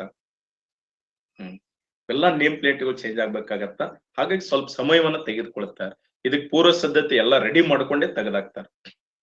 ಇದಕ್ಕೆಲ್ಲ ಸಿದ್ಧತೆ ಮಾಡ್ಕೊತಾರ. ಫಸ್ಟ್ ಒಮ್ಮಿಂದೊಮ್ಮೆಲೆ ನೇಮ್ ತೆಗೆದಾಕಲ್ಲ ಅವರು. ಇದಕ್ಕೆಲ್ಲ ಪೂರ್ವ ಸಿದ್ಧತೆ ಮಾಡ್ಕೊಂಡೇ ಆ ನಂತರ ಅದನ್ನ ತೆಗೆದಾಕ್ತಾರ. SBI ಆಗತ್ತ ನೋಡು, ಎಷ್ಟ್ ಚಂದ ತಿಳ್ಕೊಂಡ್ರಿ ನೀವೆಲ್ಲ. ಎಲ್ಲ ನೇಮ್ ಪ್ಲೇಟ್ಗಳು ಚೇಂಜ್ ಆಗ್ತಾವ. ಈ ಇಂಡಿಯಾ ಮೈತ್ರಿಕೂಟ ಮಾಡ್ಕೊಂಡ್ರ ಕಾಂಗ್ರೆಸ್ ನೇತೃತ್ವದಲ್ಲಿ. ಪಾಪ ಅವ್ರು ಗುದ್ದಾಡಿ ಕಷ್ಟಪಟ್ಟು ಎಲ್ಲರೂ ಕುಡ್ಕೊಂಡು ಇಂಡಿಯಾ ಅಂತೇಳಿ ಮೈತ್ರಿಕೂಟ ಮಾಡ್ಕೊಂಡಾರ. ಒಂದ್ ಹೆಸರು ಇಟ್ಕೊಂಡಾರ ಇಂಡಿಯಾ ಅಂತೇಳಿ. ಈ ಇಂಡಿಯಾ ಅಂತಕ್ಕಂತ ಪದವನ್ನ ತೆಗೆದಾಕಿದ ನಂತರ ಅವ್ರು ದೊಡ್ಡ ಹೊಡೆತ್ ಬೀಳತ್. ಅದಕ್ಕೆ ಎಲೆಕ್ಷನ್ ಮುಗಿಯೋರ್ಗು ಬೇಡ, ಸುಮ್ನ ಪಾಪ ಅವ್ರಿಗೂ ತೊಂದರೆ ಕೊಡೋದು ಬೇಡ ಅಂತೇಳಿ ಕೇಂದ್ರ ಸರ್ಕಾರ ವಿಚಾರ ಮಾಡಿ ಸದ್ಯಕ್ಕೆ ಅದನ್ನ ಮುಂದೆ ಹಾಕೊಂತ ಹೋಗ್ಯದ. ಎಲೆಕ್ಷನ್ ಮುಗಿದ ನಂತರ 100% ನಿಮಗೆ ಬರೆದು ಕೊಡ್ತೀನಿ, ನಾನು ಹೇಳ್ತೀನಿ. ಇಂಡಿಯಾ ಅಂತಕ್ಕಂಥ ಪದವನ್ನು ಅಧಿಕೃತವಾಗಿ ತೆಗೆದಾಕ್ತಾರು. ಓನ್ಲಿ ಭಾರತ್ ಎಂಬ ಹೆಸರಿನಿಂದ ಮಾತ್ರ ಕರೀತಾರು. ಇದನ್ನು ಬರೆದಿಟ್ಕೊಡ್ರಿ. ಎಲೆಕ್ಷನ್ ಮುಗಿದ ನಂತರ ಇದನ್ನ ಮಾಡ್ತಾರೆ. ಕ್ಲಿಯರ್? ಇವೆಲ್ಲ ಕರೆಂಟ್ ಅಫೇರ್ಸ್ ರಿಲೇಟೆಡ್, ಇವೆಲ್ಲ ಗೊತ್ತಿರ್ಬೇಕು ನಿಮಗೆ ವಿಚಾರಗಳು. ಅರ್ಥ ಆಗ್ತಿಲ್ಲ. ಯಾಕಂದ್ರೆ 1ನೇ ವಿಧಿ ರಿಲೇಟೆಡ್ ಇದನ್ನ ಎಷ್ಟೊತ್ತನ ಚರ್ಚೆ ಮಾಡಿದ್ದು ಔಟ್ ಆಫ್ ಸಿಲೆಬಸ್ ಅಲ್ಲಿದ್ದು. ಇದು ಸಿಲೆಬಸ್ಸೇ. ಯಾವ ವಿಧಿಯಲ್ಲಿ ಇದು ಕವರ್ ಆಗತ್ತಂದ್ರೆ 1ನೇ ವಿಧಿ ಬಗ್ಗೆ ಚರ್ಚೆ ಮಾಡಿದ್ದೆ ನಾನು ಇದನ್ನ. ಅರ್ಥ ಆಗ್ತಿಲ್ಲ? Article 1 related. ಇನ್ನು 2ನೇ ವಿಧಿ ಬರ್ರಿ, ಆರ್ಟಿಕಲ್ 2. 2ನೇ ವಿಧಿ ಏನ್ ಹೇಳತ್ತ? 2ನೇ ವಿಧಿ ಕೇಳೋಕ್ಕಿಂತ ಮೊದಲು ಒಂದು ಕ್ವಶನ್ ಕೇಳ್ತೇನೆ, ನಿಮಗೆ ಆನ್ಸರ್ ಮಾಡ್ರಿ.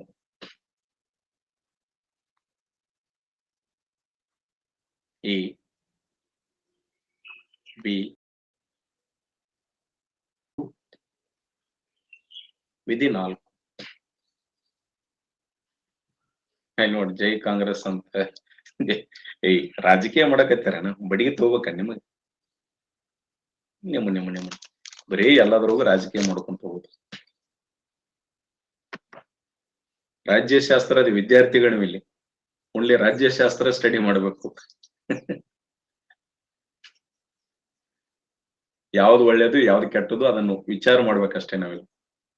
ಬರ್ತಾರು ಜೈ ಬಿಜೆಪಿ ಅಂತ, ಜೈ ಕಾಂಗ್ರೆಸ್ ಅಂತ, ಜೈ ಆಮ್ ಆದ್ಮಿ ಅಂತ, ಜೈ JDS ಅಂತ, ಅದ್ರಾಗ ನಡಕ್ ಬಂದು ಜೈ RCB ಅಂತ, ಜೈ ಬ್ರೇಕ್ಫಾಸ್ಟ್ ಅಂತ ನಾವು. ಆಮೇಲೆ ಜೈ ಬಡಿಗೆ ಬರ್ತೈತಿ ನಿನಗೆ.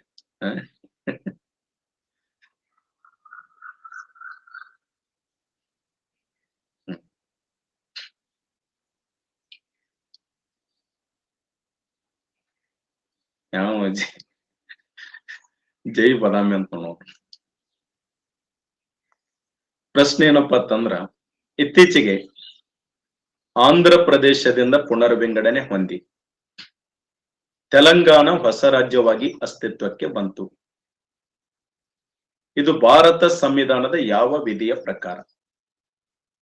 ಇತ್ತೀಚೆಗೆ ಆಂಧ್ರ ಪ್ರದೇಶದಿಂದ ಪುನರ್ವಿಂಗಡಣೆ ಹೊಂದಿ ತೆಲಂಗಾಣ ಹೊಸ ರಾಜ್ಯವಾಗಿ ಅಸ್ತಿತ್ವಕ್ಕೆ ಬಂತು. ಇದು ಯಾವ ವಿಧಿಯ ಪ್ರಕಾರ?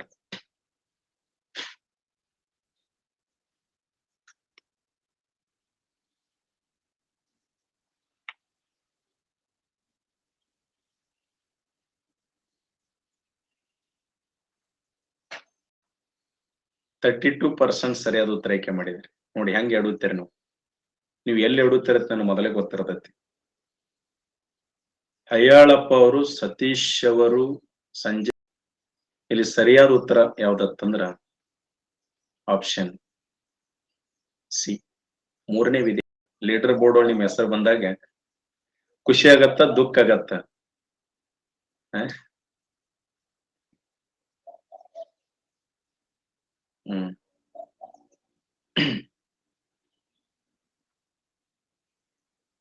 ಇರ್ಲಿ, ಟಾಪ್ 10 ಅಲ್ಲಿ ಬರ್ಲಿಕ್ಕೆ ನೀವು ಪ್ರಯತ್ನ ಪಡ್ಬೇಕೆಲ್ಲರೂ.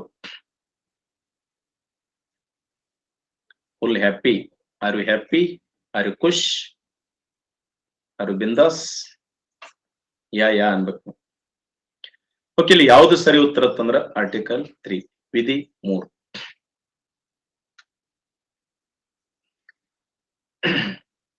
ಕ್ಲಿಯರ್? ಲೈವ್ ಕ್ಲಾಸ್ ಎಷ್ಟು ಜನ ಅದಾರ? 50,000 ಜನ ನೋಡಕತ್ತಾರ ನೋಡ್ರಿ. 50,000. ಈಗ IPL ನೋಡಿದಂಗ 23 ಕೋಟಿ ಜನ ಅದಾರ ಈಗ ಪ್ರೆಸೆಂಟ್. 23 ಕೋಟಿಗಿಂತ ಜಾಸ್ತಿ ಆಗಕತ್ತೈತಿ ನೋಡ್ರಿ. 24 ಕೋಟಿ ಬಂದ್ರು. ಜಾಸ್ತಿ ಅದಾರ, ನೀವೇನ್ ಅನ್ಕೊಂಡ್ರಲ್ಲ ಅದಕ್ಕಿಂತ ಜಾಸ್ತಿ ಅದಾರ.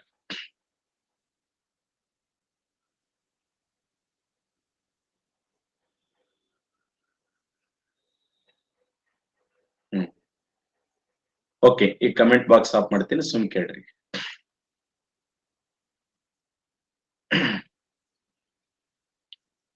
ಇಲ್ಲಿ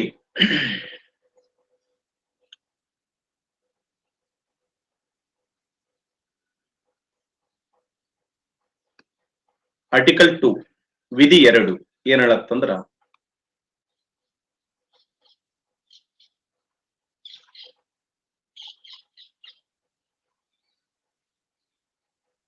ಹೊಸ ರಾಜ್ಯಗಳ ಸೇರ್ಪಡೆ ಅಥವಾ ವಿಲೀನಕ್ಕೆ ಸಂಬಂಧಪಡುತ್ತೆ.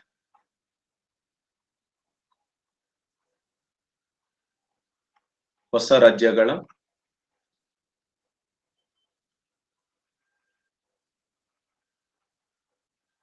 ಸೇರ್ಪಡೆ ಅಥವಾ ವಿಲೀನಕ್ಕೆ ಸಂಬಂಧಪಡುತ್ತೆ. ಇಲ್ಲಿ ಹೊಸ ರಾಜ್ಯಗಳ ಸೇರ್ಪಡೆ ಅಥವಾ ವಿಲೀನ ಅಥವಾ ಸೇರ್ಪಡೆ ಅಂತಂದ್ರೆ ಏನ್ ಗೊತ್ತಾ, ಒಕ್ಕೂಟದ ಹೊರಗಿರತಕ್ಕಂತ ಪ್ರದೇಶಗಳನ್ನ ಒಕ್ಕೂಟಕ್ಕೆ ವಿಲೀನ ಮಾಡಿ ರಾಜ್ಯಗಳನ್ನಾಗಿ ಸ್ಥಾಪಿಸ್ತೀವಲ್ಲ, ಅದು ಆರ್ಟಿಕಲ್ 2. ಕರೆಕ್ಟ್ ಆಗಿ ಹೇಳೋದು ಅರ್ಥ ಮಾಡ್ಕೊಡ್ರಿ. ಅಲ್ಲಿ ಬೇಕಾದ್ರೆ ಕೆಳಗೆ ಬರ್ಕೊಡ್ರಿ, ಬರ್ಕೊಂಡ್ ಅರ್ಥ ಮಾಡ್ಕೊಡ್ರಿ. ಹೊಸ ರಾಜ್ಯಗಳ ಸೇರ್ಪಡೆ ಅಥವಾ ವಿಲೀನಕ್ಕೆ ಸಂಬಂಧಿಸಿದೆ, ವಿಲೀನಕ್ಕೆ ಸಂಬಂಧಿಸಿದೆ. ಅಂದರೆ ಅಂತೇಳಿ ಬರ್ರಿ, ಅಂದರೆ ಒಕ್ಕೂಟದ ಹೊರಗಿನ ಪ್ರದೇಶಗಳನ್ನ, ಒಕ್ಕೂಟದ ಹೊರಗಿರುವ ಪ್ರದೇಶಗಳನ್ನು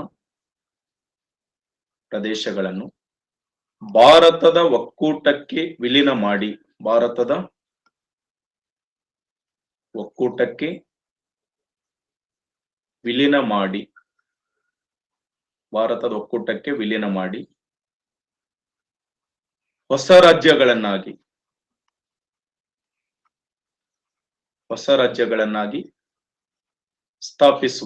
ಸ್ಥಾಪಿಸಲು ಅವಕಾಶ ಕಲ್ಪಿಸಿದೆ. ಸ್ಥಾಪಿಸಲು ಅವಕಾಶ ಕಲ್ಪಿಸಿದೆ. ಏನಿದರ ಅರ್ಥ?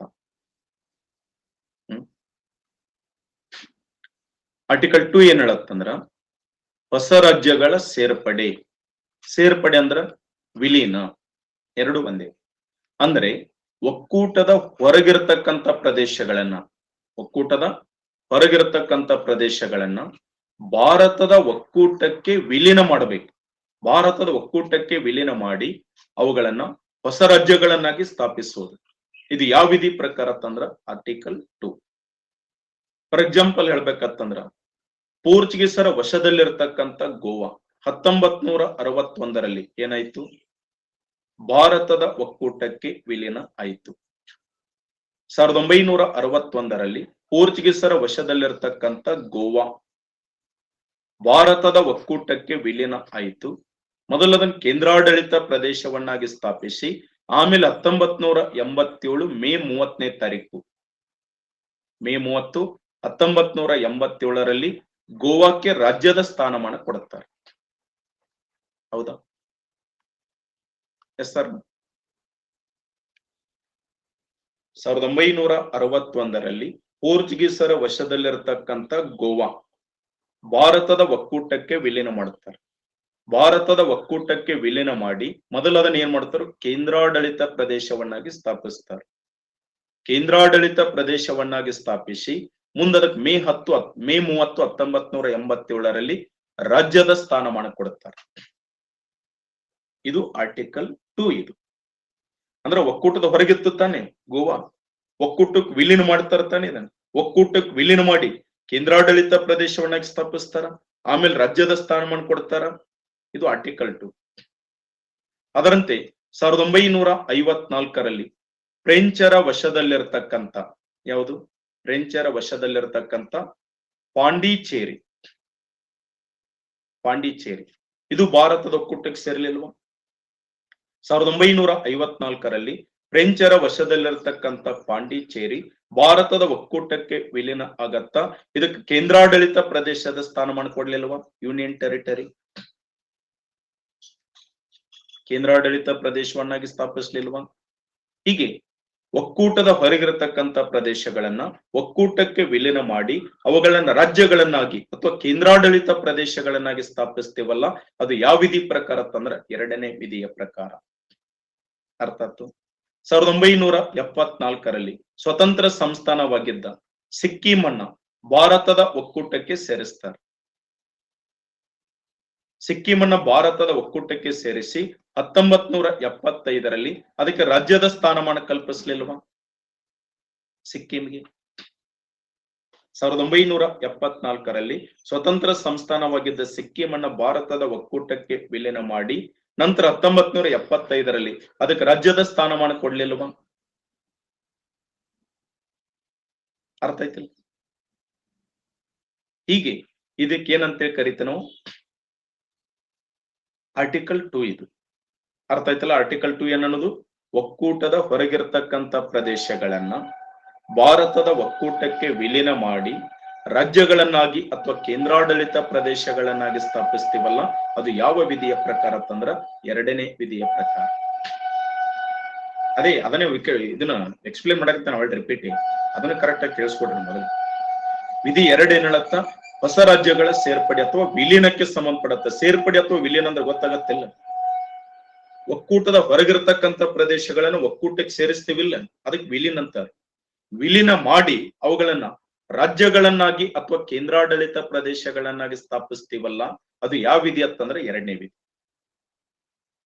1961 ಪೋರ್ಚುಗೀಸರ ವಶದಲ್ಲಿರ್ತಕ್ಕಂಥ ಗೋವಾ ಭಾರತದ ಒಕ್ಕೂಟಕ್ಕೆ ವಿಲೀನ ಆಗ್ಲಿಲ್ವಾ?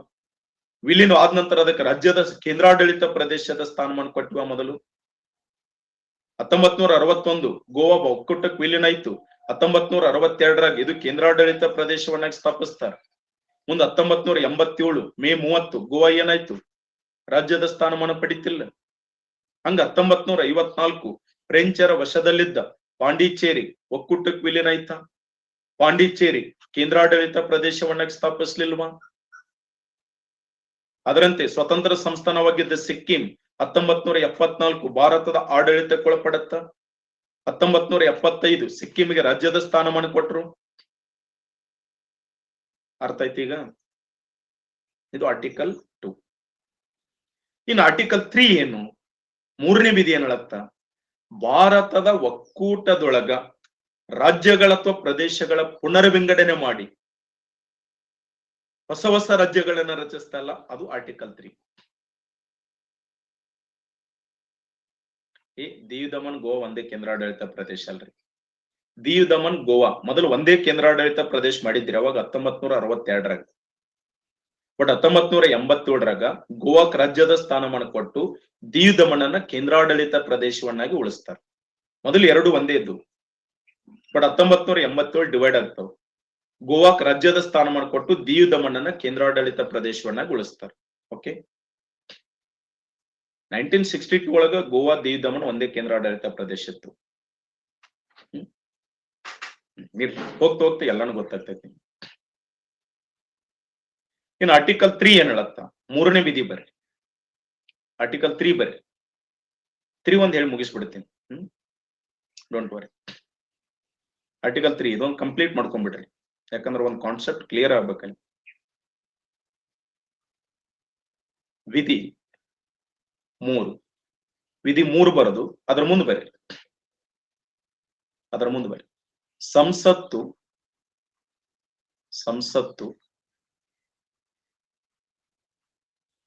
ತಿದ್ದುಪಡಿ ಕಾನೂನು ರೂಪಿಸುವುದರ ಮೂಲಕ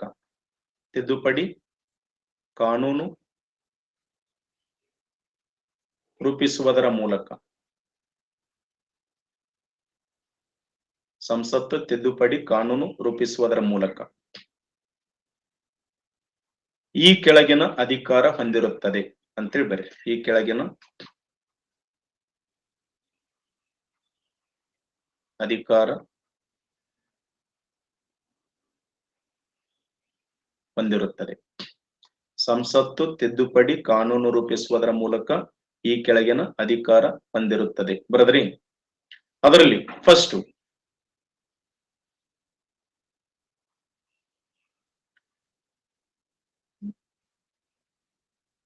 ಭಾರತದ ಒಕ್ಕೂಟದೊಳಗೆ ಬರಿಬೇಕು.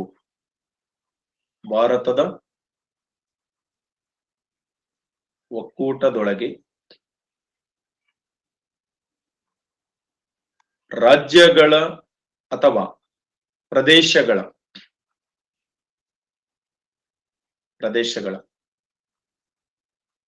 ಪುನರ್ ವಿಂಗಡಣೆ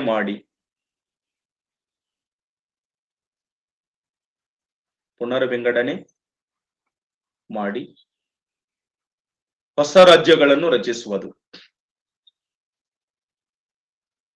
ಹೊಸ ರಾಜ್ಯಗಳನ್ನು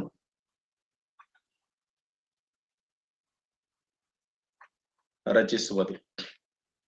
ಭಾರತದ ಒಕ್ಕೂಟದೊಳಗೆ ರಾಜ್ಯಗಳ ಅಥವಾ ಪ್ರದೇಶಗಳ ಪುನರ್ ವಿಂಗಡಣೆ ಮಾಡಿ ಹೊಸ ರಾಜ್ಯಗಳನ್ನು ರಚಿಸುವುದು. ಸೆಕೆಂಡ್ ಪಾಯಿಂಟ್, ಅದರಲ್ಲಿ ರಾಜ್ಯಗಳ ವಿಸ್ತೀರ್ಣ ಬದಲಾವಣೆ ಮಾಡುವುದು.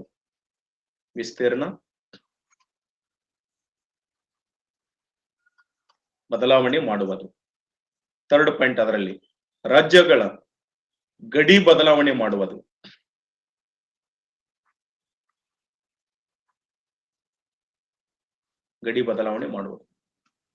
ಫೋರ್ತ್ ಪಾಯಿಂಟ್ ಅಲ್ಲಿ ರಾಜ್ಯಗಳ ಹೆಸರು ಬದಲಾವಣೆ ಮಾಡುವುದು. ಇಲ್ಲಿ ಕರೆಕ್ಟ್ ಆಗಿ ಅರ್ಥ ಮಾಡ್ಕೋಬೇಕು. ಇದನ್ನು 2 ಮತ್ತು 3ನೇ ವಿಧಿ ಡಿಫರೆನ್ಸ್ ತಿಳ್ಕೋಬೇಕು ನೀವು. ಇಲ್ಲಿ 3ನೇ ವಿಧಿ ಏನ್ ಹೇಳುತ್ತೆ, ಇಲ್ಲಿ ಸಂಸತ್ತು ತಿದ್ದುಪಡಿ ಕಾನೂನು ರೂಪಿಸುವುದರ ಮೂಲಕ. ತಿದ್ದುಪಡಿ ಕಾನೂನು ರೂಪಿಸುವುದಂತಂದ್ರೆ ಜಸ್ಟ್ 1/2 ಸಿಂಪಲ್ ಮೆಜಾರಿಟಿ ಇದ್ರೆ ಸಾಕು. ಸಂಸತ್ತಲ್ಲಿ ಸರಳ ಬಹುಮತ ದೊರೆತರೆ ಸಾಕಿದಕ್ಕೆ ವಿಶೇಷ ಬಹುಮತ ಬೇಕಾಗಿಲ್ಲ. ಆರ್ಟಿಕಲ್ 362 ಅಪ್ಲೈ ಆಗಲ್ಲ ಇದಕ್ಕೆ. ಸರಳ ಬಹುಮತ ಇದ್ರೆ ಸಾಕು. ಸಂಸತ್ತು ತಿದ್ದುಪಡಿ ಕಾನೂನು ರೂಪಿಸುವುದರ ಮೂಲಕ ಈ ಕೆಳಗಿನ ಅಧಿಕಾರ ಹೊಂದಿರುತ್ತದೆ ಅಂತ ಹೇಳಿದೆ ನಾವು. ಫಸ್ಟ್ ಏನು, ಭಾರತದ ಒಕ್ಕೂಟದೊಳಗೆ ರಾಜ್ಯಗಳ ಅಥವಾ ಪ್ರದೇಶಗಳ ಪುನರ್ ವಿಂಗಡಣೆ ಮಾಡಿ ಹೊಸ ರಾಜ್ಯಗಳನ್ನ ರಚಿಸುವುದು. ಫಾರ್ ಎಕ್ಸಾಂಪಲ್, ಜೂನ್ 2, 2014ರಲ್ಲಿ ಆಂಧ್ರ ಪ್ರದೇಶ್ ಪುನರ್ ವಿಂಗಡಣೆ ಮಾಡಿ ತೆಲಂಗಾಣ ಹೊಸ ರಾಜ್ಯವನ್ನಾಗಿ ರಚಿಸಲಿಲ್ವಾ? ಇದು ಯಾವ ವಿಧಿ ಪ್ರಕಾರ ಅಂತಂದ್ರೆ 3ನೇ ವಿಧಿ. ಈಗ ಆಂಧ್ರ ಪ್ರದೇಶ್ ಒಕ್ಕೂಟದೊಳಗೈತ ಹೊರಗೈತ?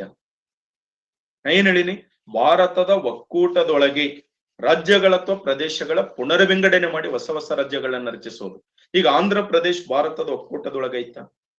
ಆಂಧ್ರ ಪ್ರದೇಶ್ ಪುನರ್ ವಿಂಗಡಣೆ ಮಾಡಿ ಆಂಧ್ರ ಪ್ರದೇಶದಿಂದ ತೆಲಂಗಾಣ ಪ್ರತ್ಯೇಕ ರಾಜ್ಯವನ್ನಾಗಿ ರಚಿಸ್ತಾರಲ್ಲ, ಇದು ಆರ್ಟಿಕಲ್ 3. ಅದು ಒಕ್ಕೂಟದ ಹೊರಗಿರ್ತಕ್ಕಂಥ ಪ್ರದೇಶವನ್ನ ಒಕ್ಕೂಟಕ್ಕೆ ವಿಲೀನ ಮಾಡಿ ರಾಜ್ಯವನ್ನಾಗಿ ಸ್ಥಾಪಿಸ್ತೀವಲ್ಲ, ಅದು ಯಾವ ವಿಧಿ? 2. ಡಿಫರೆನ್ಸ್ ಅರ್ಥ ಆಗಕತ್ತೈತಿ? ಒಕ್ಕೂಟದ ಹೊರಗಿರ್ತಕ್ಕಂಥ ಪ್ರದೇಶವನ್ನ ಒಕ್ಕೂಟಕ್ಕೆ ವಿಲೀನ ಮಾಡಿ ರಾಜ್ಯವನ್ನಾಗಿ ಸ್ಥಾಪಿಸ್ತೀವಲ್ಲ, ಅದು 2.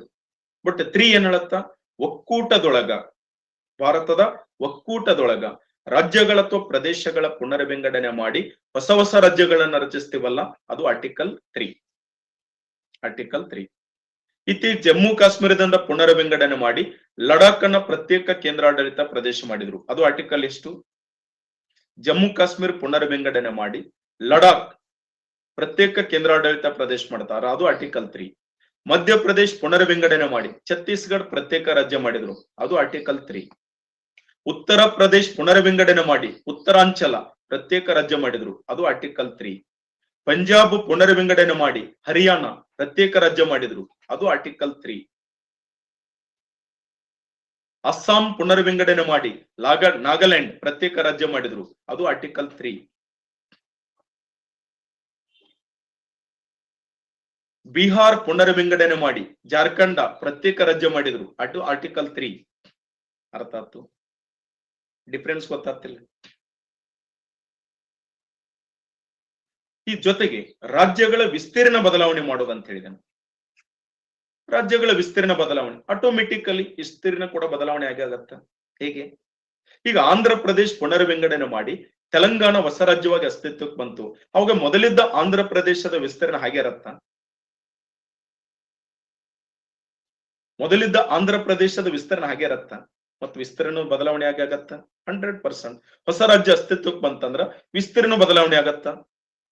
ಜೊತೆಗೆ ಆಂಧ್ರ ಪ್ರದೇಶ್ ಮತ್ತು ತೆಲಂಗಾಣ 2 ರಾಜ್ಯ ಆದ ನಂತರ ಆ 2 ರಾಜ್ಯಗಳ ನಡುವೆ ಏನ್ ಮಾಡ್ತಾರು? ಗಡಿ ರೇಖೆ ನಿರ್ಮಿಸ್ತಾರು. ಗಡಿನೂ ಬದಲಾವಣೆ ಆಯ್ತು. ಒಂದು ರಾಜ್ಯದಿಂದ ಪುನರ್ ವಿಂಗಡಣೆ ಹೊಂದಿ ಇನ್ನೊಂದು ರಾಜ್ಯ ಅಸ್ತಿತ್ವಕ್ಕೆ ಬಂದ ನಂತರ ಗಡಿನೂ ಬದಲಾವಣೆ ಆಗತ್ತ. 2 ರಾಜ್ಯಗಳ ನಡುವೆ ಗಡಿ ರೇಖೆ ಬದಲಾಯಿಸ್ತಾರು, ಗಡಿ ರೇಖೆ ನಿರ್ಮಿಸ್ತಾರು.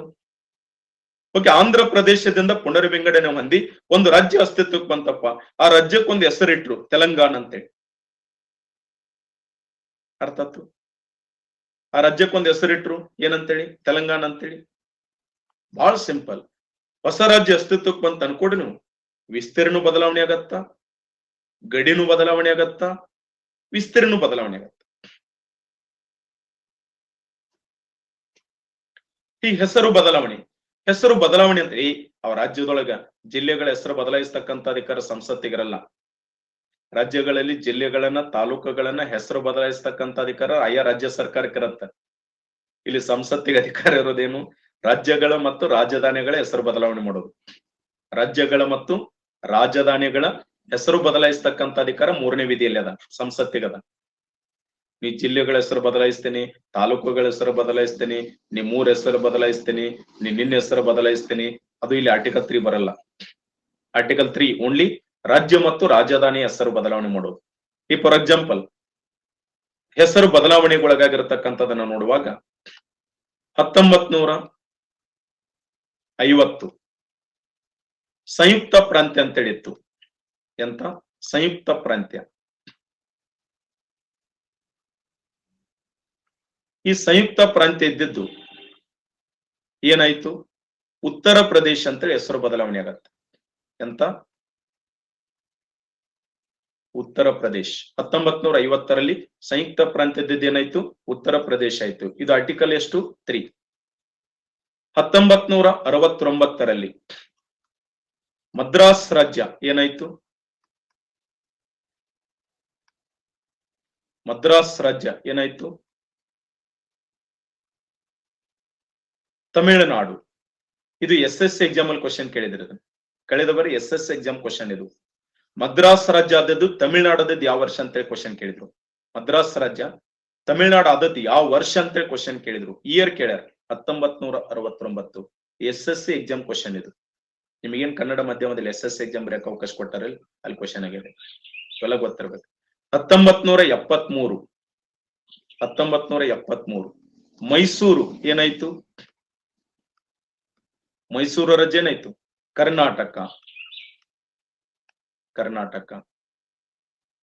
1975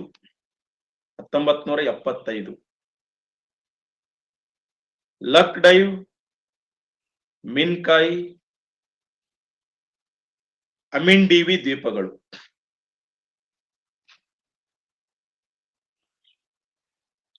ಲಕ್ಡೈವ್, ಮಿನ್ಕಾಯ್, ಅಮಿಂಡೀವಿ ದ್ವೀಪಗಳು ಏನಾಯ್ತದು?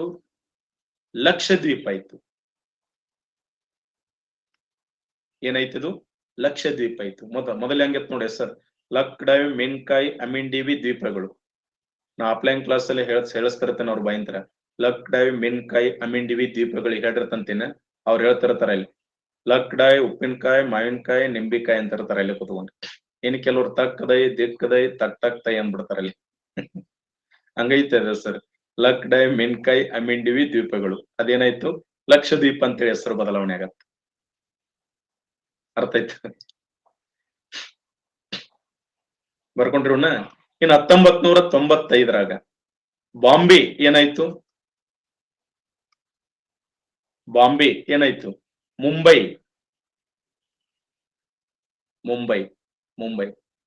1996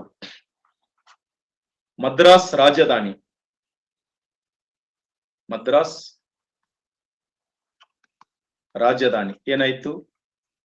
ಚೆನ್ನೈ.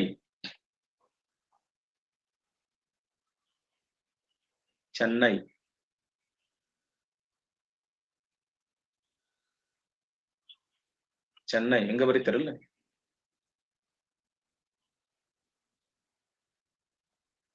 ಚೆನ್ನೈ. ಮದ್ರಾಸ್ ರಾಜಧಾನಿ ಇದ್ದೇನಾಯ್ತು? ಚೆನ್ನೈ. ಮದ್ರಾಸ್ ಇಲ್ಲಿ 1969 ಮದ್ರಾಸ್ ರಾಜ್ಯ ತಮಿಳುನಾಡಾತು, ಮದ್ರಾಸ್ ರಾಜಧಾನಿ ಚೆನ್ನೈ ಆಯ್ತು. ಇಲ್ಲಿ 69 ಉಲ್ಟಾ ಬರೆದ್ರೆ ಎಷ್ಟು? 96. 1969 ರಾಜ್ಯ, 1996 ರಾಜಧಾನಿ. ಅರ್ಥ ಆಯ್ತು? 2001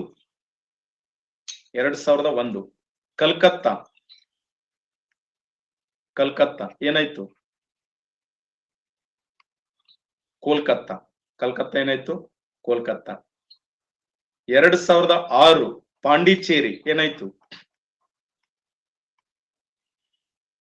ಪುದುಚೇರಿ ಆಯ್ತು. ಏನಾಯ್ತು? ಪುದುಚೇರಿ ಆಯ್ತು.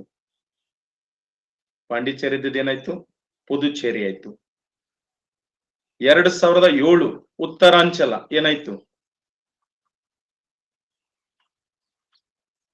ಉತ್ತರಾಂಚಲ. ಉತ್ತರಾಖಂಡ್ ಆಯ್ತು. ಉತ್ತರಾಖಂಡ್ ಆಯ್ತು. 2011 ಒರಿಸ್ಸಾ ಏನಾಯ್ತು? ಒಡಿಶಾ. ಹೀಗೆ ಹೆಸರು ಬದಲಾವಣೆ ಆಗ್ತಕ್ಕಂಥದ್ದು ಯಾವ ವಿಧಿ ಅಂತಂದ್ರ ವಿಧಿ 3. ಕ್ಲಿಯರ್? ಅರ್ಥ ಆಯ್ತು? ಬರ್ಕೊಂಡ್ರೆ ಎಲ್ಲಾನು. ಈ 4ನೇ ವಿಧಿ ಎಲ್ಲೂ ಕೇಳಲ್ಲ. 4ನೇ ವಿಧಿ ಏನ್ ಹೇಳತ್ತ? 2 ಮತ್ತು 3ನೇ ವಿಧಿಗಳಿಗೆ ಕಾನೂನು ಮಾಡುವುದಕ್ಕೆ ಸಂಬಂಧಪಡತ್ತೆ. ಯಾವ ವಿಧಿ?